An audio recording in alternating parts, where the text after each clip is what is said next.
Doctor V Kolte स्मृती व्याख्यानमालेमध्ये हे 22वे वर्ष आहे. 22व्या वर्षी मला व्याख्यानाची संधी दिली त्याबद्दल मी आपणा सर्वांचे, विशेषतः डॉक्टर व्ही कोलते संशोधन केंद्र व वाचनालय चे सर्व पदाधिकारी, सावित्री ज्योतिराव समाजकार्य महाविद्यालयांचे प्राचार्य आणि त्यांचे सर्व सहकारी आणि बाकी आपण सर्वजण इथं आहात. माझ्या परिचित खूप लोक आहेत, माझ्यासोबत माझे सहकारी आहेत, आपण सर्वजण.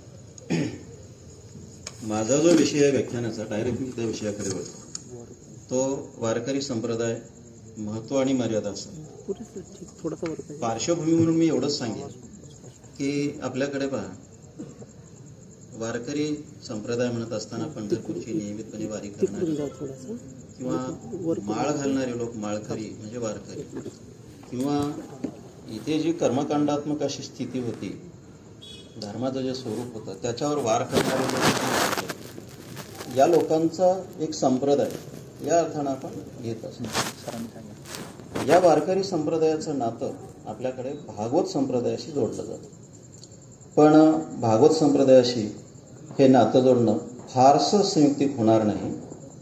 त्याचं कारण असं की हा जो भागवत संप्रदाय आहे, तो भागवत संप्रदाय भगवंताने उपदेशिलेला आहे आणि त्या संप्रदायाचं जे सूत्र आहे किंवा सांप्रदायिकाचं जे ध्येय आहे, ते ध्येयच मुळात मोक्ष मिळवणं किंवा भगवंताच्या रूपामध्ये एकरूप होणं असं आहे.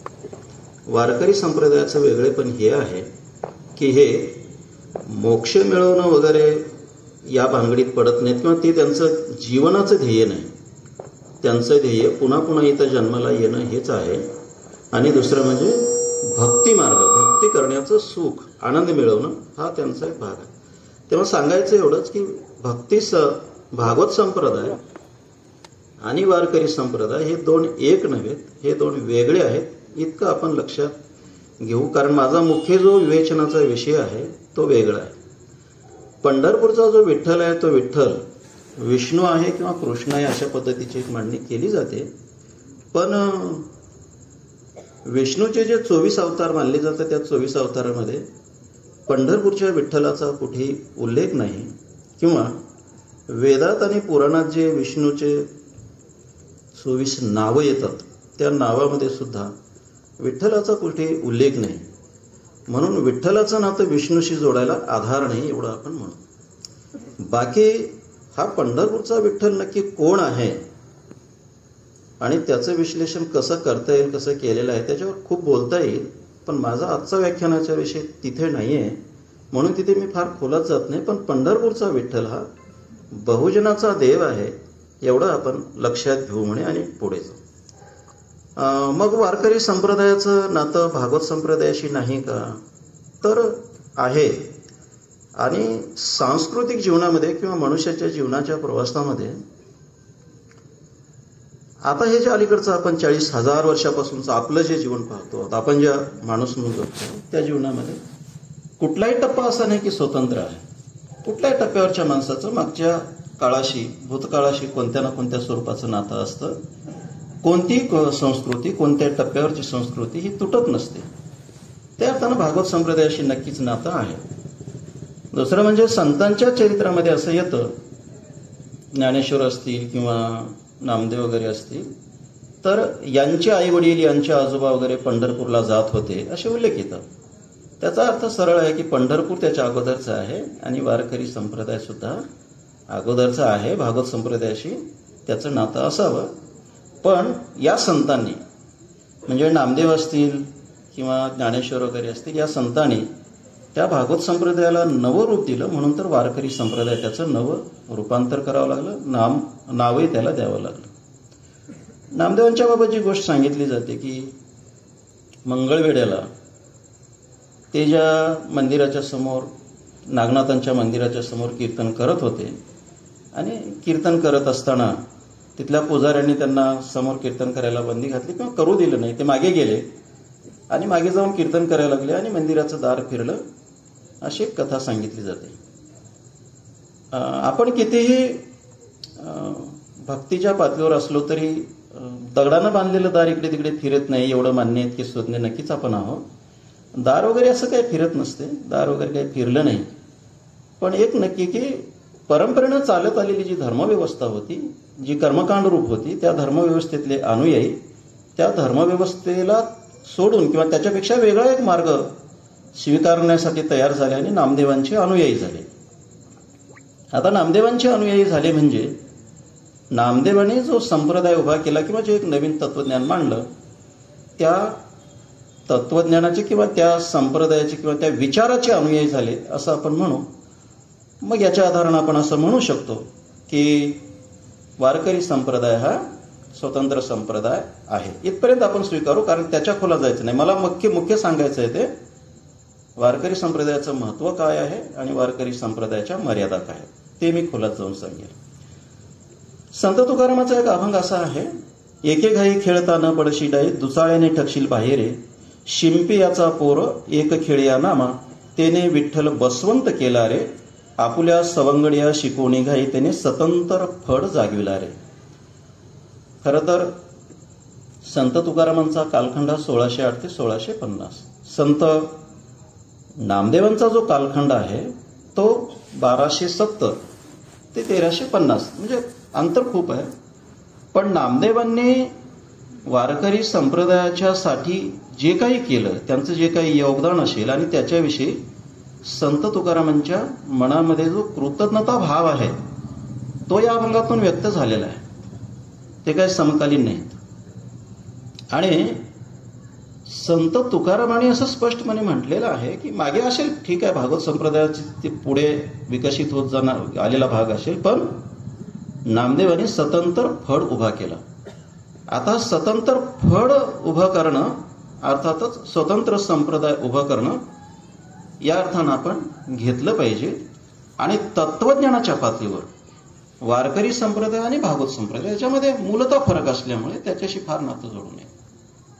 भागवत संप्रदाय भगवंतांनी सांगितलेला आहे, असं भागवतामध्ये जे येतं ते चित्रणच असं आहे. वारकरी संप्रदायाचं तत्वज्ञान विठ्ठलानं सांगितलेलं नाही, वारकरी संप्रदायाचं तत्वज्ञान संतांनी सांगितलेलं आहे. एवढंच नाही, ह्या संतांचा देव इतका वेगळा आहे की विठ्ठलाचं चरित्रच मुळात संत लिहितात. विठ्ठल कसा आहे आणि विठ्ठलानं कसं असावं, ज्याला आपण चारित्र्य म्हणू, ते उभं करण्याचं काम संत करतात.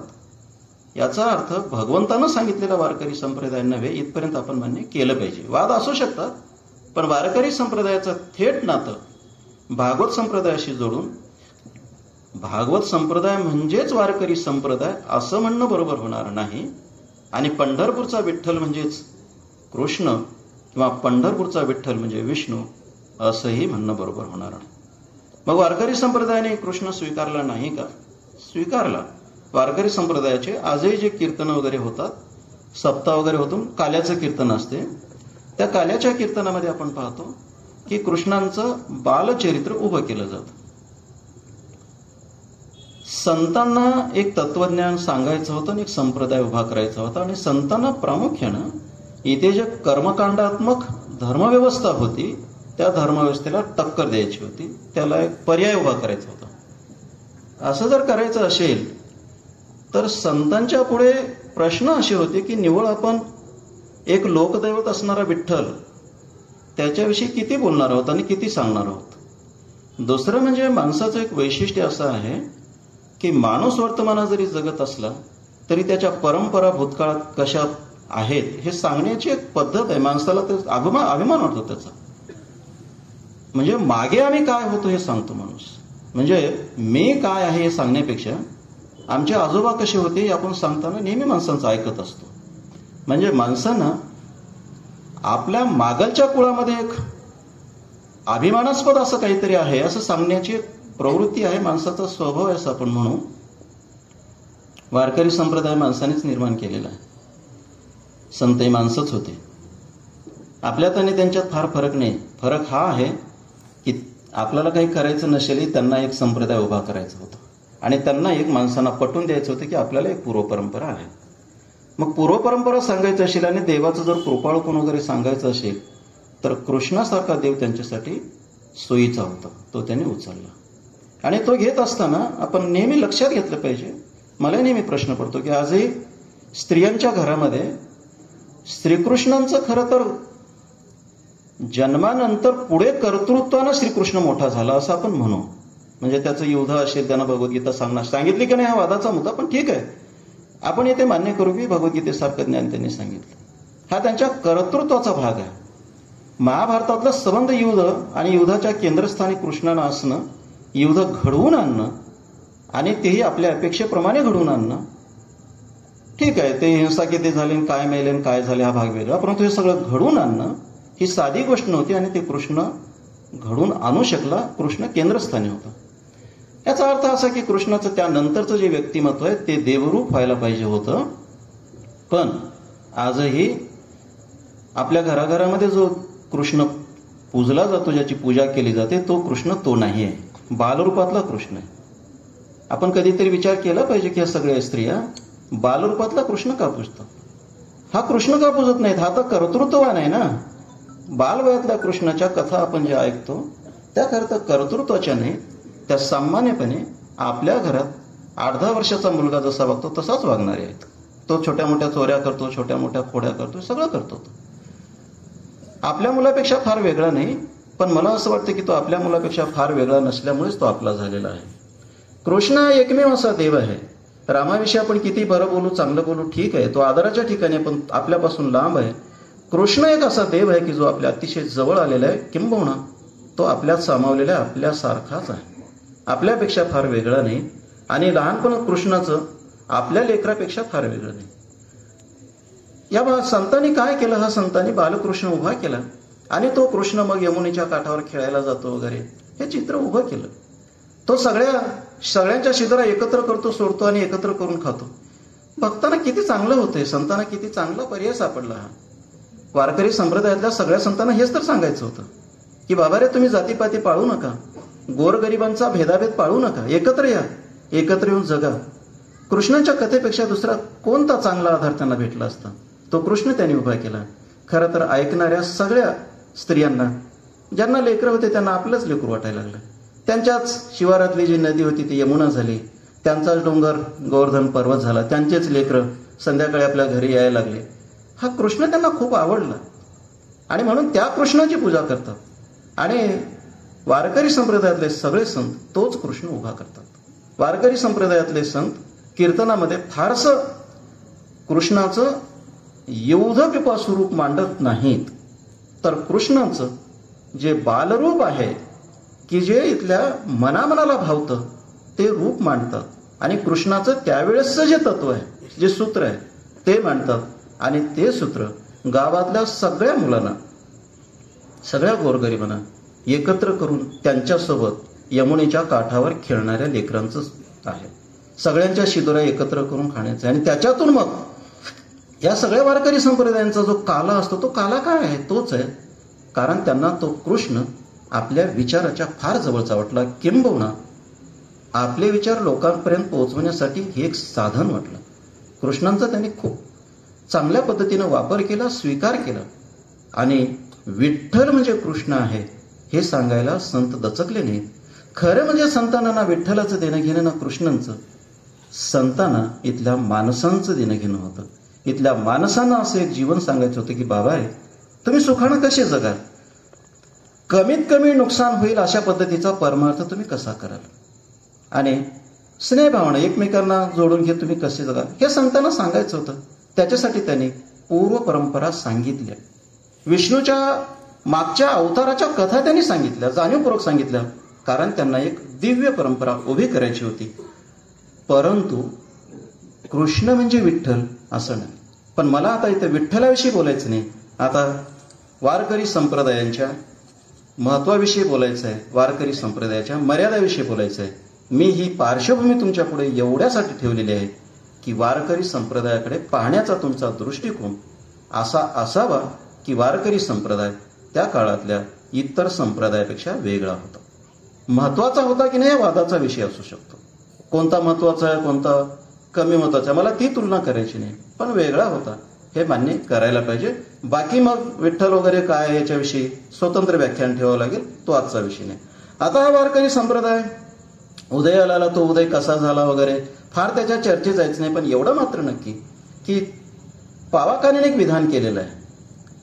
आता पावाकाने खूप मोठे लेखक आहे, त्यांच्याविषयी माझ्या मनात आदर आहे, त्यांना भारतरत्न पुरस्कार दिला.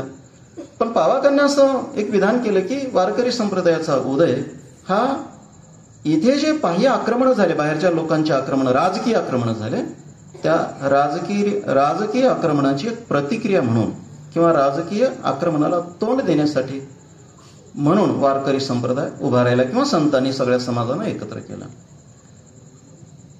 संतांच्या सगळ्या कार्यावर आणि संतांच्या अभंगावर एक टीका केली जाते की संतांनी त्या काळातली धार्मिक परिस्थिती नोंदवली, पण संतांनी त्या काळातल्या राजकीय परिस्थितीविषयी कुठेही काही उल्लेख केलेला नाही. अशा म्हणणाऱ्या संतांना तुम्ही राजकीय आक्रमणाची प्रतिक्रिया म्हणून तो समाज उभा राहिला, तो संप्रदाय उभा राहिला, असं कसं काय म्हणू शकता? तर वस्तुस्थिती अशीच आहे, मान्य करावं लागेल आपल्याला की संतांनी जे काही उभं केलं आणि जो ज्या संप्रदायाला आकार दिला त्याच्या पाठीमागे इथला जो कर्मकांडरूप धर्म होता किंवा जी धर्मव्यवस्था होती, त्या धर्मव्यवस्थेला तोंड देण्यासाठी आणि सर्वसामान्य समाजाच्या पुढे एक नवा पर्याय ठेवण्यासाठी वारकरी संप्रदाय उभा केला. म्हणजे त्याची एक प्रतिक्रिया म्हणून संप्रदाय उभा राहिला असं आपण म्हणू शकतो. परंपरेने चालत आलेला योगमार्ग असेल, कर्ममार्ग असेल, ज्ञानमार्ग असेल, यज्ञ मार्ग असेल, याच्यापेक्षा हे 4 मार्ग होतेच, परंतु इथे सगळ्यांना काही संधी नव्हती. वारकरी संप्रदायाने एक नवा भक्ती मार्ग उभा केला असं आपण म्हणू आणि असं आपल्याला म्हणावं लागतं, कारण तशा स्वरूपाचे पुरावे आपल्याला सापडतात असं आपण म्हणू. ठीक आहे, आता आपण वारकरी संप्रदायाच्या महत्वाकडे वळू. तो माझा मुख्य विषय आजच्या व्याख्यानाचा. वारकरी संप्रदायाने विठ्ठलाला माणसाच्या पातळीवर आणली ही खूप मोठी गोष्ट आहे. आपल्या संबंध धर्मव्यवस्थेच्या परंपरेमध्ये देव आणि देवाचे भक्त नेहमीच अंतर राखून राहिलेले आहेत, कधीच एकमेकाच्या जवळ आले नाहीत. देव एका उच्च स्थानावर राहिला आणि भक्त त्याच्या खाली राहिले. वारकरी संप्रदाय असा एकमेव संप्रदाय आहे की या संप्रदायाने देवाला माणसांच्या पातळीवर आणलं आणि तुम्ही आमच्यापेक्षा फार वेगळे नाही अशा पद्धतीची भूमिका मांडली. संत तुकाराम आणि संत एकनाथांनी अनेकदा देवांना खडसावून सांगितलेलं आहे, आम्ही भक्त आहोत म्हणून तू आहेस, आमच्याशिवाय तुझं अस्तित्व सुद्धा नाही. आता संत एकनाथाचा कालखंड खूप पुढचा आहे, 1532 ते 1599 हा संत एकनाथाचा पुढचा कालखंड आहे. पण संत एकनाथाने ते पुन्हा पुन्हा सांगितलं की देवा, फार असं काही तू अहंकारात राहू नको, पहिले भक्त असतात मग देव असते, तू आहेस म्हणून आम्ही नाही, आम्ही आहोत म्हणून तू आहेस. आणि संत नामदेवांच्या ह्याच्यामध्ये येतच की संत नामदेव विठ्ठलाला जाऊन भेटतात आणि विठ्ठलाला म्हणतात, देवा सगळ्या देवाचं चरित्र आहे, त्या वाल्मिकाचं चरित्र, वाल्मिकानं रामाचं चरित्र लिहिले, पण तुझं चरित्र नाही, तुझं चरित्र मला लिहायचं आहे. आणि विठ्ठल नामदेवाला म्हणतात की नामदेवा, ते माझ्या चरित्र वगैरे लिहिण्याच्या भानगडीत पडू नको. हे संवाद आलेले आहेत अभंगामध्ये नामदेवांचे. नाही, तुझं चरित्र मी लिहील. ते म्हणतात शक्य नाही. तो म्हणतो की मी 100 कोटी अभंग करील, 100 कोटी अभंग करील. विठ्ठल असं म्हणतात की ते शक्य नाही, कारण वाल्मिकाच्या काळात आयुष्य फार होतं, आता ते आयुष्य कमी आहे, आता तेवढं तू शक्य नाही. पण ते म्हणतात नाही, तसं जर नाही झालं तर मी माझी जीभ तोडून देईल, पण मी तुझं चरित्र उभं करेल. आणि मग ते विठ्ठल सरस्वतीला बोलवतात आणि म्हणतात की याच्या जिभेवर जाऊन बस आणि ते लिहिलं पाहिजे. असं काय होत नाही. पण एवढं नक्की की नामदेवाला एक प्रचंड आत्मविश्वास होता की माझ्याकडून जरी हे 100 कोटी अभंग लिहिणं नाही झाले तरी मी उभा केलेला संप्रदाय एवढ्या लवकर संपणार नाही, तो बरेच वर्ष पुढे चालू राहणार आहे. त्या सगळ्या काळामध्ये हे सगळं लेखन होईल. ही एक गोष्ट मला सांगायची. दुसरी म्हणजे ही की विठ्ठलाचं चरित्र आणि विठ्ठलाचं चारित्र्य संतांनी उभं केलं आणि ज्या संतांनी हे चरित्र आणि चारित्र्य उभं केलं त्या संतांनी विठ्ठलाला आपल्यापासून दूर ठेवलं नाही, संतांनी विठ्ठलाला आपल्यातला एक केलं. संत जनाबाईचा एक अभंग आहे, तुम्हाला तो माहीत असेल, मला तो खूप भावतो. तो अभंग असा आहे, विठो माझा लेकूर वाळा, संगे लेकुरांचा मेळा, निवृत्ती हा खांद्यावरी, सोपानाचा हात धरी, पुढे चाले ज्ञानेश्वर मागे, मुक्ताई सुंदर गोरा कुंभार मांडीवरी, चोखा जीवा बरोबरी, बंका कडेवरी, नामा करांगोळी धरी, जनी म्हणे गोपाळा करी भक्ताचा सोहळा. ज्या काळामध्ये वर्णव्यवस्था समाजामध्ये पराकोटीची नांदत होती, घराघरामध्ये नांदत होती. इसवी सनाच्या 1-2 शतकामध्ये केव्हा तरी मनुस्मृती निर्माण झाली असेल, पण त्याच्यापूर्वी वर्णव्यवस्था नांदत होती. आणि ती वर्णव्यवस्था संतांच्या काळामध्ये चरम सीमेवर होती, कारण रामदेवराव यादवांच्या राजकारभाराची पार्श्वभूमी संतांच्या त्या संप्रदायाला आहे, त्या उभारणीच्या काळाला आहे. त्या काळामध्ये वर्णव्यवस्था कुठल्या टोकाची असेल कल्पना करा. आणि त्या काळामध्ये संत जनाबाई बंकाला देवाच्या खांद्यावर बसवते, गोराव कुंभाराला मांडीवर बसवते आणि हा देव ह्या सगळ्यांना घेऊन निघतो. जसा काय की हे सगळे जे कर्मठ लोक आहेत, त्या कर्मठ लोकातून आपल्याला बाहेर गेल्याशिवाय पर्याय नाही. आपण बाहेर जाऊ, आपण एक नवी वस्ती उभी करू, आपण एखादं नवा ठिकाण उभं करू असं म्हणावं आणि एखाद्या जाणत्या आईनं खंबीर आईनं आपल्या लेकरांना घेऊन बाहेर पडावं. तशा पद्धतीचे चित्र आहे. मला संत जनाबाईचंही नवल वाटतं की संत जनाबाई त्या काळामध्ये प्रत्यक्ष काही विठ्ठलांच्या अंगाखांद्यावर कोणी खेळलं नाही. हे शक्य नाही आहे. भक्तीच्या पातळीवर तुम्ही काहीही करा, पण इथे ते शक्य नाही. असं आता आपण ते समजणं आपल्याला योग्य होणार नाही. पण मला सांगा, भावरूपातला हा जो त्यांचा विठ्ठल आहे, तो विठ्ठल लेकरांना संतांना अंगाखांद्यावर घेऊन खेळतो, तो अंगाखांद्यावर घेऊन निघतो. हा विठ्ठल किती जवळचा असेल. संतांनी, वारकरी संप्रदायाने देवांचं आणि त्याच्या भक्ताचं नातं फार जवळचं केलं, अंतर खूप कमी केलं. इतकं कमी केलं की देवाला आपल्या देवपणाची आठवण होणे आणि भक्ताला आपण देवापेक्षा लहान आहोत असं कधी वाटू नये, अशा पद्धतीनं दोघांना एकमेकाच्या जवळ आणलं. वारकरी संप्रदायाचं हे खूप मोठं योगदान आहे. त्या काळातला हा जो समाज आहे, तो समाज म्हणून तर या विठ्ठलाला एवढा जवळचा म्हणतो. आजही बघा तुम्ही, बाकी कुठल्याही देवाला जाताना लोक मी देवाला चाललो म्हणतात. आजही मी हजारो लोकांच्या तोंडून असं ऐकलेलं आहे, आजही ऐकतो मी पांडुरंगाच्या भेटीला चाललो म्हणतो. पांडुरंगाच्या भेटीला, देवाच्या भेटीला कोणी जात नाही दुसऱ्या देवांच्या, पण आपण पांडुरंगाच्या भेटीला चाललो ही जी भावना आहे, किती मजेशीर आहे, किती छान आहे. पूर्वी पंढरपूरचा जो विठ्ठल आहे, त्या पंढरपूरच्या विठ्ठलाला लोक कडकडून मिठी मारायची. त्यांच्या पायावर तो जो बाण लागलेला अशी कल्पना कृष्णांच्या बाबत करतात, ते पायाला लोक चापडून बघायची. नंतरच्या काळामध्ये ही विठ्ठलाची मूर्ती झिजून जाईल असे जर लोक भेटत राहिले तर, म्हणून विठ्ठलाच्या मंदिराच्या पुढे, विठ्ठलाच्या पुढेच गरुड खांबाची निर्मिती केली आणि लोकांना सांगितलं गेलं त्या गरुड खांबाला जाऊन मिठ्या मारा, इथं मारू नका. गरुड खांबालाही मिठ्या मारणं जेव्हा खूप झालं, तेव्हा आता त्या गरुड खांबाला मिठी मारणं सुद्धा बंद झालं आहे. पण मला साधी गोष्टी सांगायची आहे, विठ्ठलाला भेटणं, देवाला भेटणं वारकरी संप्रदायाचं नक्कीच वेगळेपण आहे. आणि म्हणून मध्यंतरी 700-800 वर्ष आणि आजही कित्येक लोक, विवेकाच्या पातळीवर हे फार टिकणार नाही, पण कित्येक लोक विठ्ठल माझ्या बरोबरीच आहे, विठ्ठल माझा आहे, मी विठ्ठलाला भेटतो या कल्पनेत जगत आले, सुख भोगत आले. देवापासूनचं अंतर कमी झालंय आपण मानलं पाहिजे. संत नामदेवांचा अभंग आहे की देव पुढे जातोय आणि संत नामदेव त्याच्या पाठीमागे तुपाची वाटी घेऊन लागलेत आणि म्हणतात की देवा थांब, हे तुपाची वाटी घेऊन जा. मजेशीर आहे. बंका महाराणी काय अभंग लिहिले, मजेशीर आहेत खरं तर.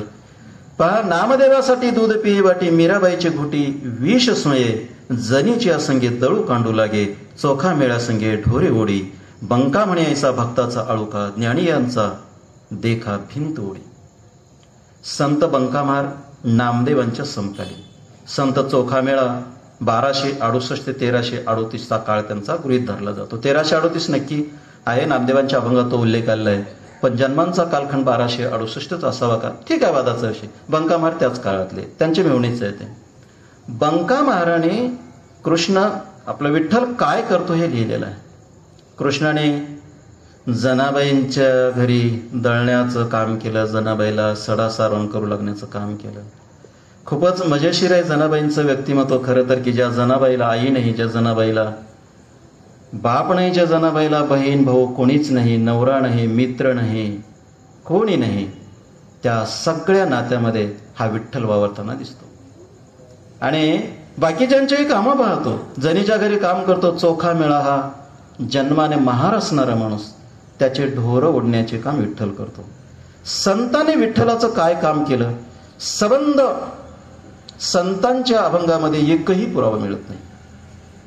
संतांनी विठ्ठलाचं काय काम केलं, विठ्ठल मात्र संतांचे सगळे काम करत राहतो. असा हा विठ्ठल संतांनी उभा केला.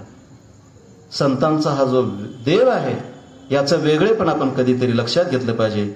पाहावं नवल गोरियाचे घरी, कुल्लाळा भितरी स्वय झाला, त्रैलोकी गमनते झाले गाढव, आपुले वैभव परते ठेवी, गोणी भरून या स्वय आणि हरी त्याचे साहित्य करी रोखमाई.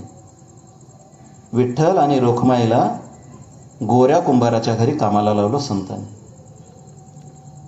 हा जो त्रिभुवनामध्ये फिरणारा जो गरुड आहे, त्या गरुडाला गाढव करण्याचं काम संतांनी केलं. गाढव म्हणून गोरा कुंभाराच्या घरी गरुड आहे आणि कृष्ण त्या गाढवाला घेऊन जातो आणि माती आणतो. विठ्ठल हा गाढवाला घेऊन जातो आणि माती आणतो.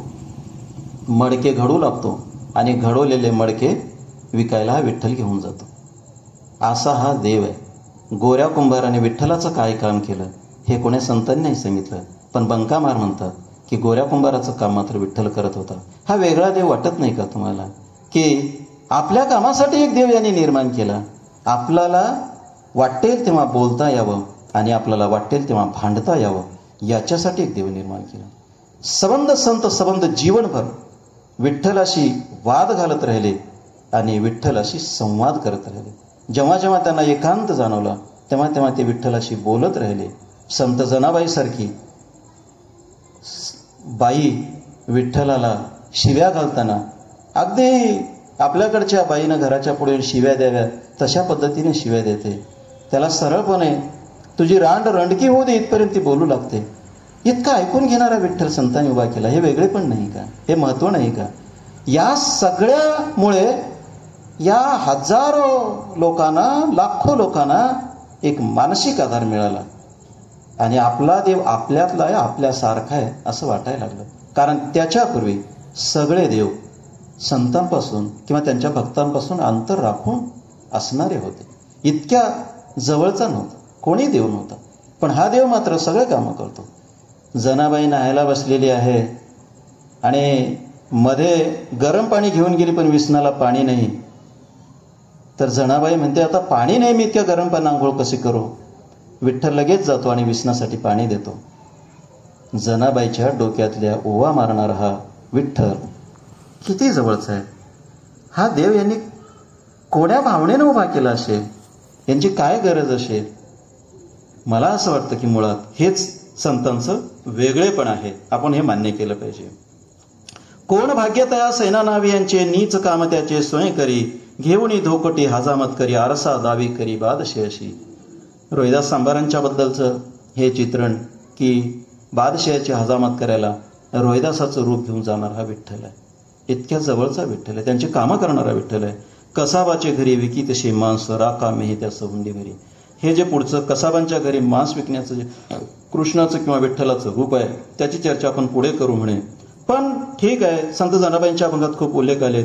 इथे आपण एवढंच लक्षात घेऊ की संतांनी एक असा देव उभा केला की जो देव त्यांच्यापेक्षा वेगळा नव्हता, वेगळ्या उंचीवरचा नव्हता, त्यांच्या पातळीवर असणारा होता, त्यांच्यासोबत जगणारा होता, त्यांच्यासोबत भांडणं करणारा होता, त्यांच्यासोबत संवाद करणारा होता, त्यांच्या सुखदुःखाशी एकरूप झालेला होता.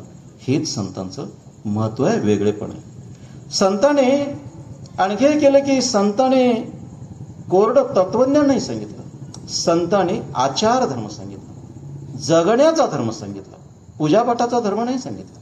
जगावं कसं आणि जगण्यामध्ये धर्म कसा पाळावा, नीती कशी पाळावी हे सांगितलं.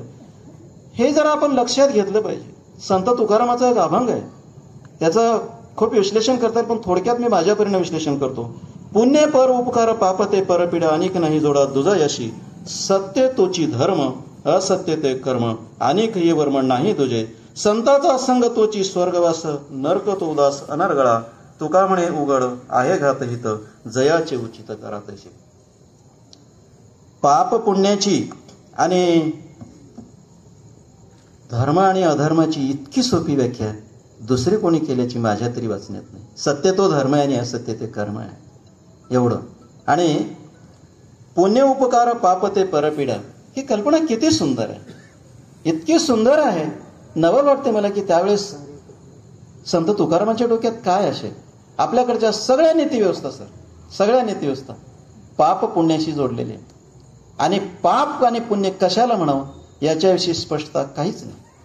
म्हणजे एखाद्या ब्राह्मणाने तप केलं तर ते पुण्य होते, पण शंभूक तपाला बसला तर पाप होतं. मग कोणतं कृत्य कोणी पुण्याचं आणि कोणतं कशाचं पाप काय समजायचं, कोणासाठी पाप कोणासाठी पुण्य, काय करायचं काय. आणि आपली सगळी नीतिव्यवस्था पाप पुण्याशी संबंधित आहे. आपण आपल्या लेकरांना सांगत असताना सुद्धा म्हणतो, बाबा रे हे करू नको तुला पाप लागेल, ते करू नको पाप लागेल. पण त्याला आपण कधी सांगत नाही की पाप नक्की काय असते आणि पापाची नक्की व्याख्या करायची का.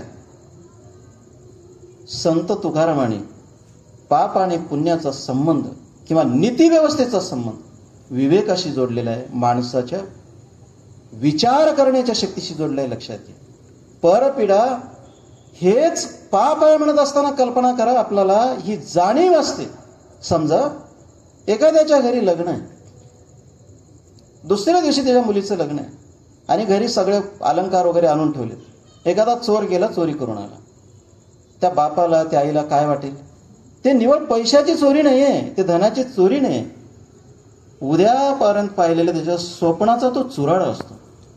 संत तुकारामांचं म्हणणं आहे, बाबा रे ही परपीडा तू जाणून घे, कारण माणूस हा एकमेव असा प्राणी आहे या निसर्गसृष्टीतला की त्याला हे कळते की मला दुःख का होते, माझ्या दुःखाचं कारण काय, आणि मला हे जसं दुःख होते तसं दुसऱ्यालाही दुःख होते हे माणसाला कळते, बाकी प्राण्यांना कळत. म्हणून चोरी करणाऱ्या माणसाने हे लक्षात घेतलं पाहिजे की मला पाप लागेल का पुण्य लाभेल हा भाग नाहीये. पण माझ्या मुलीचं लग्न असतं, माझ्या मुलीच्या लग्नात असं झालं असतं काय करायचं. परपिढेचा संबंध संत तुकारामाने अशा पद्धतीने जो जोडलेला आहे, मला वाटतं की खूप लक्षात घेण्यासारखं. खरं तर आज ज्या पद्धतीने आपण नीतिव्यवस्थेचं विश्लेषण करतो की आपल्या नीतिव्यवस्थेचा संबंध संविधानाशी वगैरे कसा असावा, विवेकाशी कसा असावा, तेवढी स्पष्ट अशी कल्पना संत तुकारामाच्या पुढे होती का? होती म्हणणं जरा धाडसांचं होईल, मी तसं विधान करणार नाही. पण एवढं मात्र खरं की संत तुकाराम काळाच्या खूप पुढचे होते, किंबहुना आपल्या काळाच्या आसपासचे होते, इतके ते पुढे गेले होते. आणि म्हणून ते पाप पुण्याचा संबंध, दुसऱ्याला मदत करा, सहाय्य करा, कारण त्याला आनंद होतो का, तुम्हाला जसं होतं तसं त्यांनाही होतो, तेच पुण्य आहे. आणि जी गोष्ट दुसऱ्याला दुःखदायक आहे ती करू नका, कारण तुम्हाला कळते ती कळून करायची गोष्ट आहे, कारण तुम्हाला कळते की त्याला दुःख होणार आहे, कारण तीच कृती तुमच्याबद्दल घडली तर तुम्हाला दुःख होते. एवढ्या जाणीवेच्या पातळीवर तुम्ही वागा, एवढ्या विवेकाच्या पातळीवर तुम्ही वागा, अशा पद्धतीचं हे सांगणं आणि अशा पद्धतीनं पापपुण्यांच्या कल्पना मांडणं आणि खरं वागा, सत्य तोच धर्म आहे, असत्य ते कर्म आहे, अशा पद्धतीची मांडणी करणं. संत तुकाराम किती पुढचे होते हे महत्व आपण लक्षात घेतलं पाहिजे. सार्वजनिक सत्यधर्म महात्मा फुलेंचं सुरुवातीपासून शेवटपर्यंत तुम्ही वाचा, त्याच्या मध्यवर्ती सूत्र हेच आहे की माणसानं सत्यानं वागावं. सार्वजनिक सत्यधर्माचं मध्यवर्ती सूत्र आहे, सत्यानं वागावं आणि स्वतःच्या मेहनतीवर जगावं. महात्मा फुले 1889च्या काळामध्ये जे सांगत होते ते संत तुकाराम फार अगोदर सांगत होते. म्हणजे पहा ना, 17व्या शतकाच्या पूर्वार्धामध्ये ते सांगत होते. संत साहित्याचे किंवा संतांचं, वारकरी संप्रदायाचं हे मोठेपण आपण लक्षात घेणार आहोत की नाही. त्यांनी त्यांच्या काळात नीतिव्यवस्थेला विवेकाची जाणीवपूर्वक जोड देण्याचा प्रयत्न केला. अन्यथा आमच्या धर्मव्यवस्थेनं विवेक नेहमी दाबून टाकण्याचा प्रयत्न केला. वारकरी संप्रदायाने विवेक पुढे आणण्याचं, विवेकाला जागा करण्याचं आणि माणसाला माणूस म्हणूनचं आत्मभान कसा येणं आवश्यक आहे, ते तुमच्या जीवनाचं खरं सूत्र कसं आहे किंवा तुमच्या जीवनाचं खरं महत्व कसं आहे हे सांगण्याचा प्रयत्न केला. की तुम्हाला आत्मभान आलं पाहिजे, तुम्ही माणूस म्हणून जगलं पाहिजे. तो काळ लक्षात घेता संत साहित्याचं किंवा संतांचं असणं, वारकरी संप्रदायाचे असणं खूपच महत्वाचं आहे. हा, विटाळ तो परदर्वे परणारी, येथून जो दुरी तो सोहळा. सोहळ्यावळ्याचं इतकं वर्ष चालत राहिलं, इतकं वर्ष चालत राहिलं. आमच्या पिढीनं आमची आई 4 दिवस घराच्या बाहेर बसलेली पाहिलेली, इतक्या दिवस. आणि आजही काही लोक पाळतात विटाळ नावाचा. हा एक विटाळ, दुसरा म्हणजे जातीचा विटाळ. पैसा सुद्धा वरून टाकायला लावणारी माणसं आजही आहे. पाणी वरून वाढलं जातं. हे कित्येक वर्ष आपण करत आलो, विटाळाच्या कल्पना मानत आलो. त्या काळामध्ये संत तुकाराम सांगत होते, बाबा रे हा विटाळ नाही, नको त्याची आशा करणं हे विटाळ असतो, ते सोडून दे, लालसा करू नको. इतक्या सोप्या पद्धतीने तत्वज्ञान होतं. दया कशाला म्हणावं तर भूतांचं पालन करणं म्हणजे दया आहे. आणि कंटकाचं निर्दाळन करणं म्हणजे दया आहे, तर ते तू कर. अशा पद्धतीची त्यांची भूमिका. माणसांच्या बाबत त्यांनी काय म्हटले पहा, जे का रंजले गांजले त्याशी म्हणे जो आपुले तोची साधू ओळखावा, देव तेथेची जाणावा. शेवटची ओळ सांगतो तुका म्हणे सांगू किती, तोची भगवंताची मूर्ती. विठ्ठलाला माणसाच्या बरोबरीला आणता आणता संतांनी माणसांना सांगितलं तूच विठ्ठल आहेस, तुझ्यापेक्षा वेगळा विठ्ठल नाही. इतक्या स्पष्टपणे सांगितलेलं आहे. आपल्याला जर संतांचे अभंग खरे मानायचे असतील, त्यांनीच लिहिले आहेत असं म्हणायचं असेल, विश्वास असेल, तर संतांचं हे म्हणणं सुद्धा स्वीकारावं लागतं की संतांनी माणसांना पहिल्या पातळीवर सांगितलं की विठ्ठल तुमच्या जवळचाच आहे, तुमच्यापैकीच आहे. पण नंतर सांगितलं नाही पंढरपूरला गेला तरी चालते, तुम्ही स्वतःच विठ्ठल.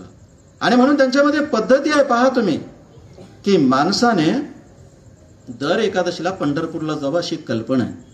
नाही जमलं तर आषाढीच्या एकादशीला जा, कार्तिक महिन्यात जा, किंवा माघी एकादशीला वगैरे जा. काहीच नाही जमलं वर्षातून एका एकादशीला जा. मला पुढचं सूत्र खूप आवडते, आयुष्यात कधीच नाही जमलं तर जो पंढरपूरला गेलाय ना त्याचं दर्शन घ्या, पंढरपूरला गेल्याचंच पुण्य. ही जी व्यवस्था त्यांनी उभी केली, ही व्यवस्था किती महत्वाची आहे. म्हणजे किती लोकांचं व्यवहारातलं जगणं, प्रत्यक्ष पारमार्थिक जगणं, आपलं प्रापंचिक जगणं किती सुखाचं करणार आहे. संतांच्या डोक्यात नक्की काय असेल समाजाच्या बद्दल. असे कित्येक अभंग आहेत की ज्या अभंगामध्ये दिसतात. ठीक आहे की विसंगत अभंग खूप आहे, त्याच्याविषयी खूप बोलता येईल आणि त्याची कारणही सांगता येते की संतांचे अभंग कोण्या क्रमाने लिहिले गेले याचा क्रम लावायला आपल्यापुढे पर्याय नाही, म्हणजे मार्ग नाही आपल्यापुढे. कारण संतांनी कुठल्याच अभंगात आपण हा अभंग कुठल्या तारखेला लिहिलाय हे नोंदवलेलं नाही. म्हणून आपल्याकडे होतं असं की संतांचे नंतरचे अभंग कोणते आणि पहिले कोणते सांगता येत नाही. म्हणून विसंगतीची तीव्रता जाणवते. विसंगती असतेच आयुष्यामध्ये, नाही असं नाही, पण संतांच्या डोक्यात माणसाच्या हिताचा खूप विचार होता, हे आपण लक्षात घ्यायला पाहिजे. मला असं वाटतं कथनी पठनी पहा, विचार हा आपल्याकडे पहा, सगळी धर्मव्यवस्था पहा तुम्ही, विशेषतः इथली वैदिक व्यवस्था. वैदिक व्यवस्था तत्वज्ञानाच्या पातळीवर बऱ्यापैकी चांगली आणि व्यवहाराच्या पातळीवर खूपच वाईट आहे. म्हणजे आत्मा एक म्हणून सांगायचं आणि दुसरीकडे एकच सगळा आत्मा एकच असेल तर मग सगळ्या लोकांना सारखं वागव ना. पण नाही, मग तू वेगळा अशा पद्धतीनं सांगायचं. वारकऱ्यांनी तत्वज्ञान माणसांच्या आचरणात असावं अशा पद्धतीचा एक विचार मांडला आणि आचरणापासून तत्वज्ञान दूर राहणे अशी एक कल्पना मांडली. एक अभंग आहे, संत तुकारामांचं आहे, सुंदर आहे, म्हणून मी तुमच्यापुढे ठेवतो. कथनी पठनी करुणी काय वांचोनी रहणी वाया जाय. कशाला कथन करता, कशाला पठन करता, व्यवहारात नसेल तर वाया जाते ते. पुढे ते म्हणतात मुखी वाणी अमृत गोडी मिथ्या भुके चरपडी. तोंडाने किती अमृत गोड आहे, अमृत गोड म्हटलं पोट भरत नसते, अमृत पिवावं लागतं. त्याने एका अभंगामध्ये असं उदाहरण दिलेलं आहे, तुम्ही साखर हा शब्द कागदावर लिहिला त्याने चाटत बसला. कागद गोड लागते का? ते गोड लागत नाही ना. तो कागद आहे ना, शब्द लिहून फरक पडत नाही, प्रत्यक्ष साखर खावी लागते. तत्वज्ञान ग्रंथात असून चालत नाही, व्यवहारात असावं लागतं. पुढे ते असं म्हणतात पिळणी पाक करिता दगडा काय जडा हो येते. तुम्ही दगड शिजवत बसले आणि काही वेळाने विचार केला की चला आता आपण खाऊ. दगड कधी खायला मिळणार नाही, कारण कितीही शिजवला दगड नरम पडत नसतो, त्याचा फायदा जेवणामध्ये होत नसतो. आचरणात जे तत्वज्ञान नाही त्या तत्वज्ञानाला अर्थ नाही, अशा पद्धतीचं एक सूत्र मांडलं. खूप बोलतायत, आपण पुढे जाऊ. जाती व्यवस्थेनं आणि लिंग व्यवस्थेला वारकरी संप्रदायानं निसंदिग्धपणे विरोध केला आणि समता असावी अशा पद्धतीचा विचार मांडला. पहा, काही संत नामदेवांचा एक अभंग आहे, सर्वाभूती पाहे एक वासुदेव पोसोनी ठाव अहंतेचा, तोची संत साधू ओळखावा निका येर तो ऐका मायाबद. आपल्याकडे संत ऋषी साधू असण्याची काही लक्षणं आहेत. त्या लक्षणापैकी पहा, आपल्याकडे दृश्य रूपातले काही लक्षणं, दाढी वाढवणे किंवा अंगावर काही विशिष्ट म्हणजे रंगाचे कपडे घालणे, हे आपले दृश्य लक्षण आहेत. आंघोळ काही 4-2 दिवस आंघोळ न करणे वगैरे हा एक प्रकार, आणि मग महाराज म्हणून मिरवत राहणे. तर हे जे दृश्य लक्षण आहेत, म्हणजे दाढी न करण्यामध्ये काय मोठेपण आहे, डोक्यावरचे केस वाढवणे त्याच्यात काय मोठेपण आहे, किंवा त्यांच्या संतत्वाचं काय लक्षण येते त्याच्यामध्ये. तुम्ही विशिष्ट रंगाचे कपडे घातले किंवा विशिष्ट पद्धतीने घातले, त्याच्यात तुमच्या संतत्वाच्या लक्षणाचा काय किंवा संतत्वाच्या गुणाचा काय संबंध आहे. किंवा गळ्यामध्ये मोठमोठ्या रुद्राक्षाचे आहे ते माळा घालणे, किंवा अंगावर इकडे तिकडे काहीतरी भस्माचे पट्टे वगैरे ओढणे, हे तुमचे दृश्य लक्षण आहेत. तुम्ही ते गुण आपल्यात नसल्यामुळे ते दाखवण्याचा प्रयत्न करता. असणाऱ्या माणसाला दाखवायची गरज नाही. संतांनी सांगितलं की पहा, हे अशा बाह्य लक्षणाचा संबंध नाही.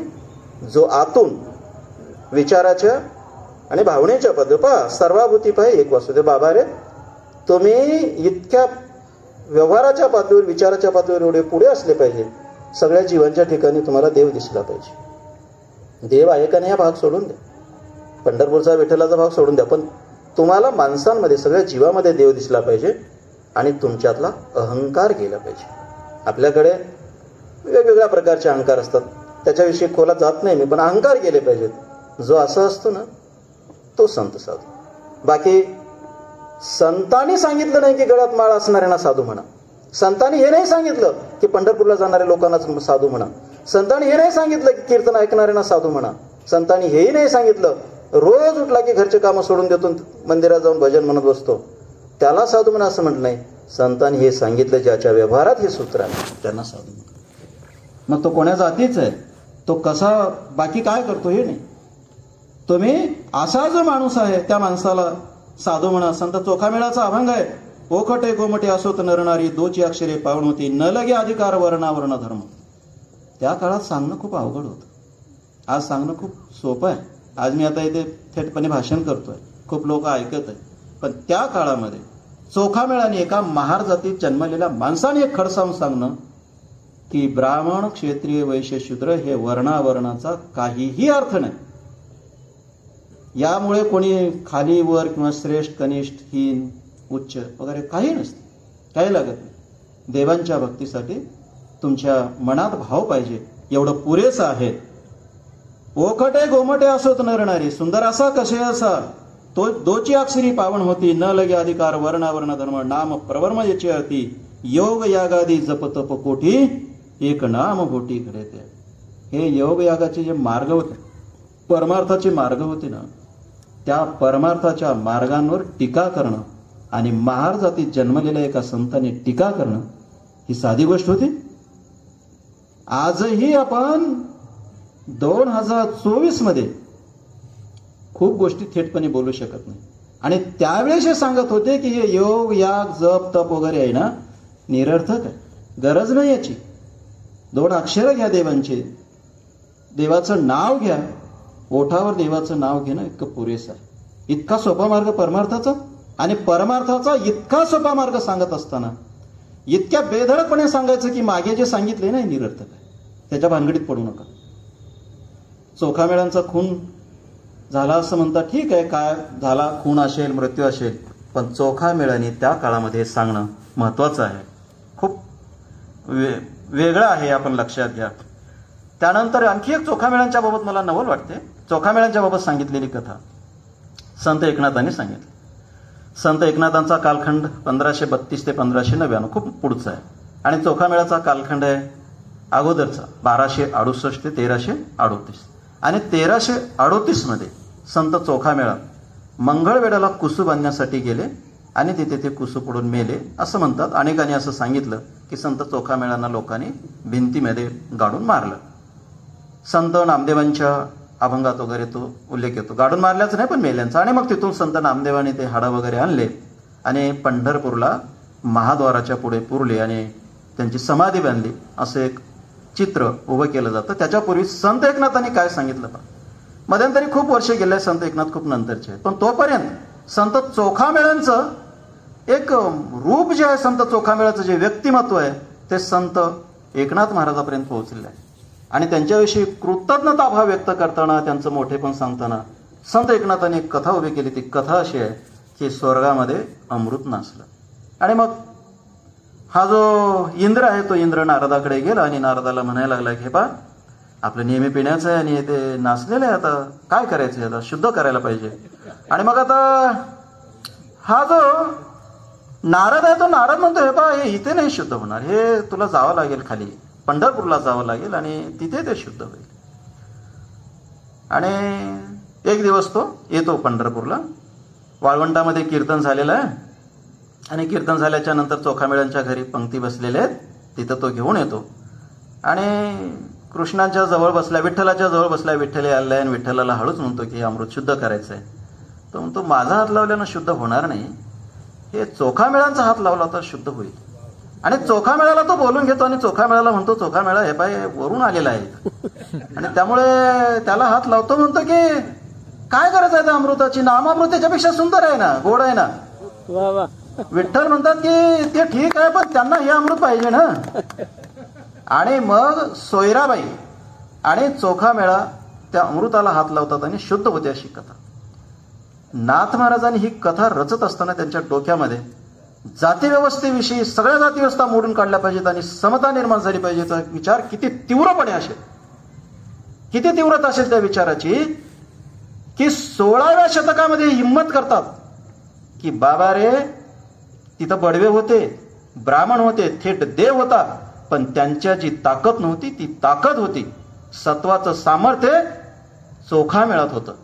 तो जातीनं महार आहे हा मुद्दा महत्वाचा नाही, तो संत म्हणून किती मोठा आहे, माणूस म्हणून किती मोठा आहे हे महत्वाचं आहे. आणि असा माणूस असणं हे आपल्या जीवनाचं म्हणजे कर्तृत्व आहे किंवा आपल्या जीवनाचं कर्तव्य, असं माणूस म्हणून आपण जगलं पाहिजे. हे सूत्र या कथेत आहे. प्रत्यक्ष ते अमृत आलं, शुद्ध झालं, हे खरं मांडणे आहेत का मी काय भाबडा नाही आहे आणि तुम्ही तेवढे भाबडे नाही आणि राहूही नाही असंच मला म्हणायचं आहे.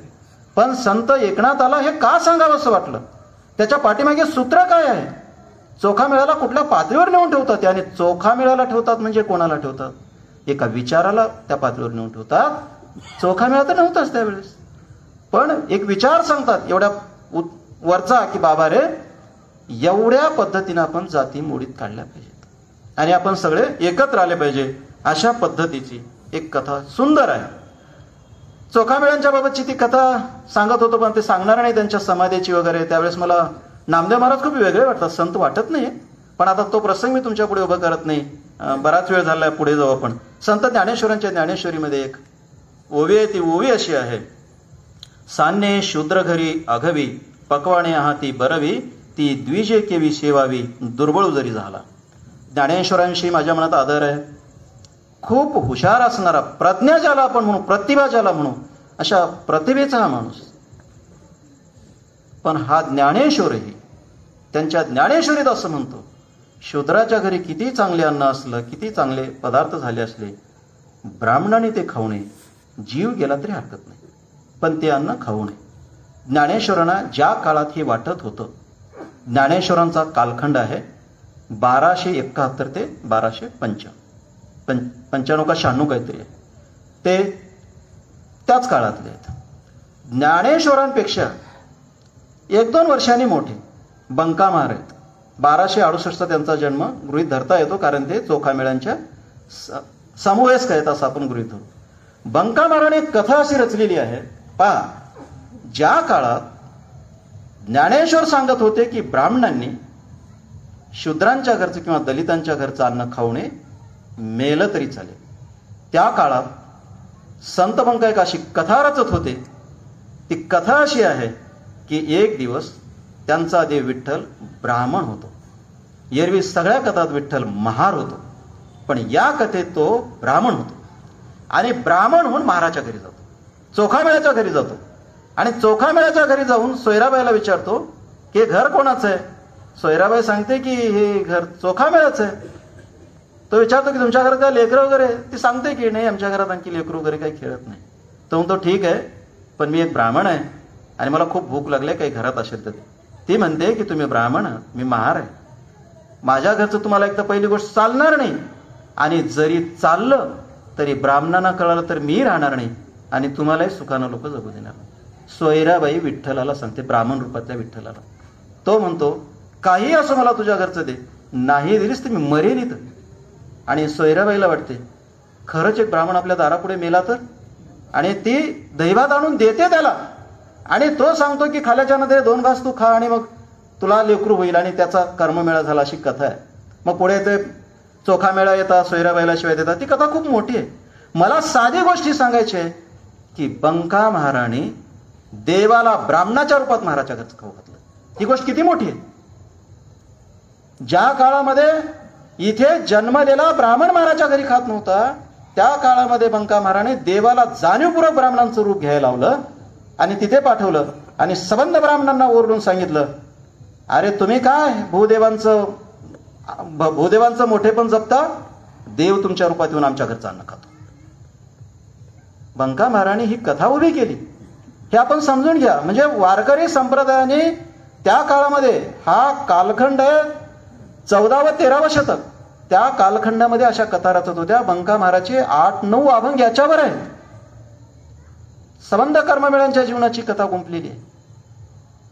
अशा कथा रचणारे संत आपण केव्हा तरी लक्षात घ्यायला पाहिजे असं मला वाटते. संत सोयराबाईंचा एक अभंग आहे, तुमच्या पुढे ठेवतो, खूप महत्वाचं आहे. देहाशी विटाळ म्हणती सकळ, आत्मा तो निर्मळ शुद्ध बुद्ध, देहीचा विटाळ देहीच जन्मला, सोहळा तो झाला कवन धर्म, विटाळा वांचुनी उत्पत्तीचे स्थान, कोण देह निर्माण नाही जगी, म्हणून पांडुरंगा वाणी तसे थोरी, विटाळ ध्यांतरी वसत असे, देहाचा विटाळ देहीच निर्धारी, म्हण तसे मारी चोखीची. जात निहाय जन्माची प्रक्रिया वेगवेगळी नाही, हे सूत्र एक बाई 13व्या-14व्या शतकात सांगत होती. जिथून महार जन्मतो त्याच ठिकाणाहून ब्राह्मणही जन्मतो. जात निहाय जन्माची प्रक्रिया वेगळी नाही. तुम्ही तत्वज्ञान म्हणून याच्याकडे पहा, एक विचार, विवेकाच्या पातळीवरचा एक विचार म्हणून पहा, किंवा एक सूत्र म्हणून पहा, समतेचं सूत्र मांडण्यासाठीच म्हणून. ती सांगते की नाही, अरे सगळे तिथूनच जन्मतात. कशाला विटाळ म्हणतात? हा विटाळ शरीरात आहे, आणि जिथे विटाळ आहे त्या विटाळातून तर सगळे मानव जातीचा जन्म आहे. अरे जिथून तुम्ही जन्मता, ज्या विटाळात तुम्ही जन्मता, आणि तुम्ही कशाला बाकी मग सोळ्यावळ्याचे सोंग करता, कशाला ढोंग करता? ही कोण सांगत आहे? एक बाई सांगत आहे. एवढंच आहे की आपण हे फार लक्षात घेत नाही, फार पुढे येऊ देत नाही. पण वारकरी संप्रदायाचं हे जे सांगणं आहे, हे जे तत्वज्ञान आहे, खूप पुढचं आहे, खूप महत्वाचं आहे. मला वाटतं आपण लक्षात घ्यायला पाहिजे. हे महत्व आहे, महत्वाचं त्यांचं हे काम आहे. लिंग व्यवस्थेवर टीका करताना संत जनाबाईचा एक अभंग आहे. जात व्यवस्था, लिंग व्यवस्था कशी नाकारली पहा, डोईचा पदर आला खांद्यावरी, प्रसिद्ध अभंग आहे. ते पंढरपूरच्या ब्राह्मणांना किंवा सगळ्या सनातनी व्यवस्थेला ओरडून सांगते की माझा डोक्यावरचा पदर खांद्यावर आलेला आहे. याचा अर्थ असा आहे की डोक्यावरचा पदर खांद्यावर आला म्हणजे प्रत्यक्ष पदर खाली पडला असं नाही आहे. तुमच्या दृष्टीनं मी तुमच्या व्यवस्थेत, धर्मव्यवस्थेत बसत नसेल म्हणून ती तिने तसं म्हटलेलं आहे. पण आता मी थांबणार नाही. पुढे ती असं म्हणते, हाती घेईन टाळ खांद्यावरी विना, आता मज मना कोण करी, पंढरीच्या पेठे मांडिले पाल, मनगटावर तेल घालतो. पंढरीच्या बाजारात, पंढरपूरचा हा जो वारकरी संप्रदायाचा मेळा आहे, त्या मेळ्यामध्ये मी माझं पाल मांडलंय, दुकान मांडलेलं आहे. मी माझं तिथे एक स्थान निर्माण केलेलं आहे. मी तिथे, किती हिंमत असेल तिला, ती म्हणते की बोंबलत बसा आणि मनगटावर तेल टाकून बोंबला. इतकी हिंमत आहे बाईची की मनगटावर तेल टाकून तुम्ही बोंबलत बसा. ब्राह्मणांना सांगते. संत जनाबाईंच्या मनात काय होतं, किती राग असावा त्या जातीभेदाविषयी आणि वर्ण लिंगभेदाविषयी कल्पना करा. आणि ती व्यवस्था मोडीत काढण्यासाठी संत जनाबाई कुठल्या पातळीवर जाऊन आणि किती तीव्रपणे आणि किती आव्हानात्मक भाषेमध्ये ही मांडणी करते. फार पुढच्या काळामध्ये आपल्याकडच्या ज्या समाजसुधारकांनी वगैरे जी मांडणी केली, त्या मांडणीच्या खूप जवळ जाणारी मांडणी नाही का, हे आपण लक्षात घ्यायला पाहिजे. खूप बोलता येईल, आपण पुढे जाऊ म्हणे. सामाजिक जीवन वास्तवांचं भान संतांना होतं, ही खूप मोठी गोष्ट आहे. निवळ तत्वज्ञान सांगायचं, तुम्ही आमच्यासारखंच वागत राहा म्हणायचं, आणि लोकांवर बंधनं टाकत राहायची. संतांनी तसं नाही केलं. संतांनी समाजाला बंदिस्त करण्याचा प्रयत्न नाही केला. संतांनी समाजांच्या मुक्तपणे जगण्याला एक वाव निर्माण करून दिला. एक अभंग आहे, किती महत्वाचा आहे पहा. याचे उल्लेख मागे संत बंका महाराजांच्या अभंगात आलेला, याचा उल्लेख संत जनाबाईंच्या अभंगात आहे, बाकी अनेक संतांच्या अभंगात आहे. पण प्रत्यक्ष अभंग मी तुकारामांचा आहे, तो तुमच्या पुढे ठेवतो. उंच नीच काही नेणे हा भगवंत, तिष्ठे भावभक्त देखोन. अर्थ सहज आहे, कळतो.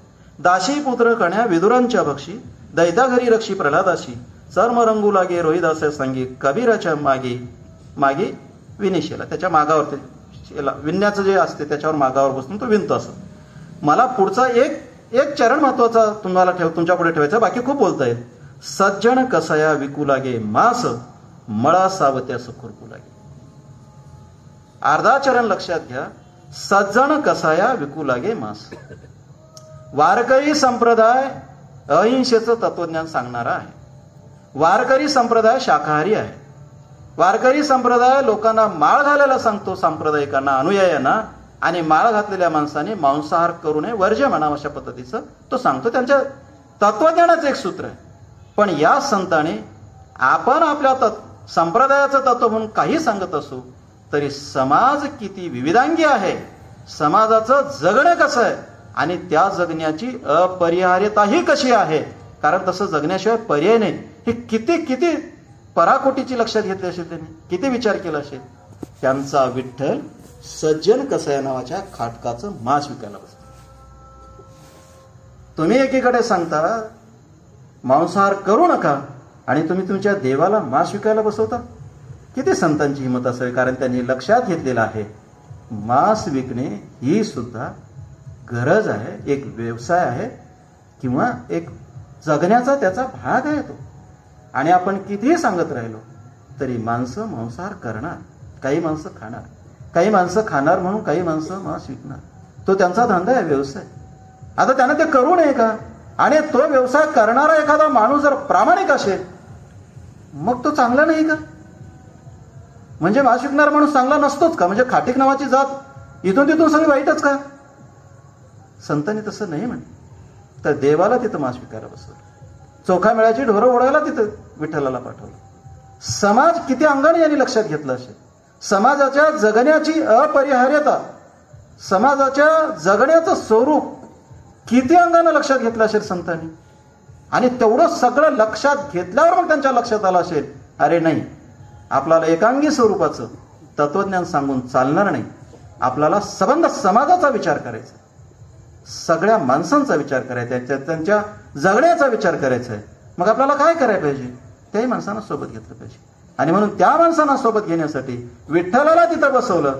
आणि विठ्ठलाला तिथं याच्यासाठी बसवलं की लोकांना ओरडून सांगितलं सज्जन कसाही खाटीक असला तरी तो आमच्यापेक्षा खालच्या दर्जाचा नाही, किंबहुना तो आमच्यापेक्षा वरच्या दर्जाचा आहे, कारण देव त्याच्या बरोबरला मांस विकायला बसतो.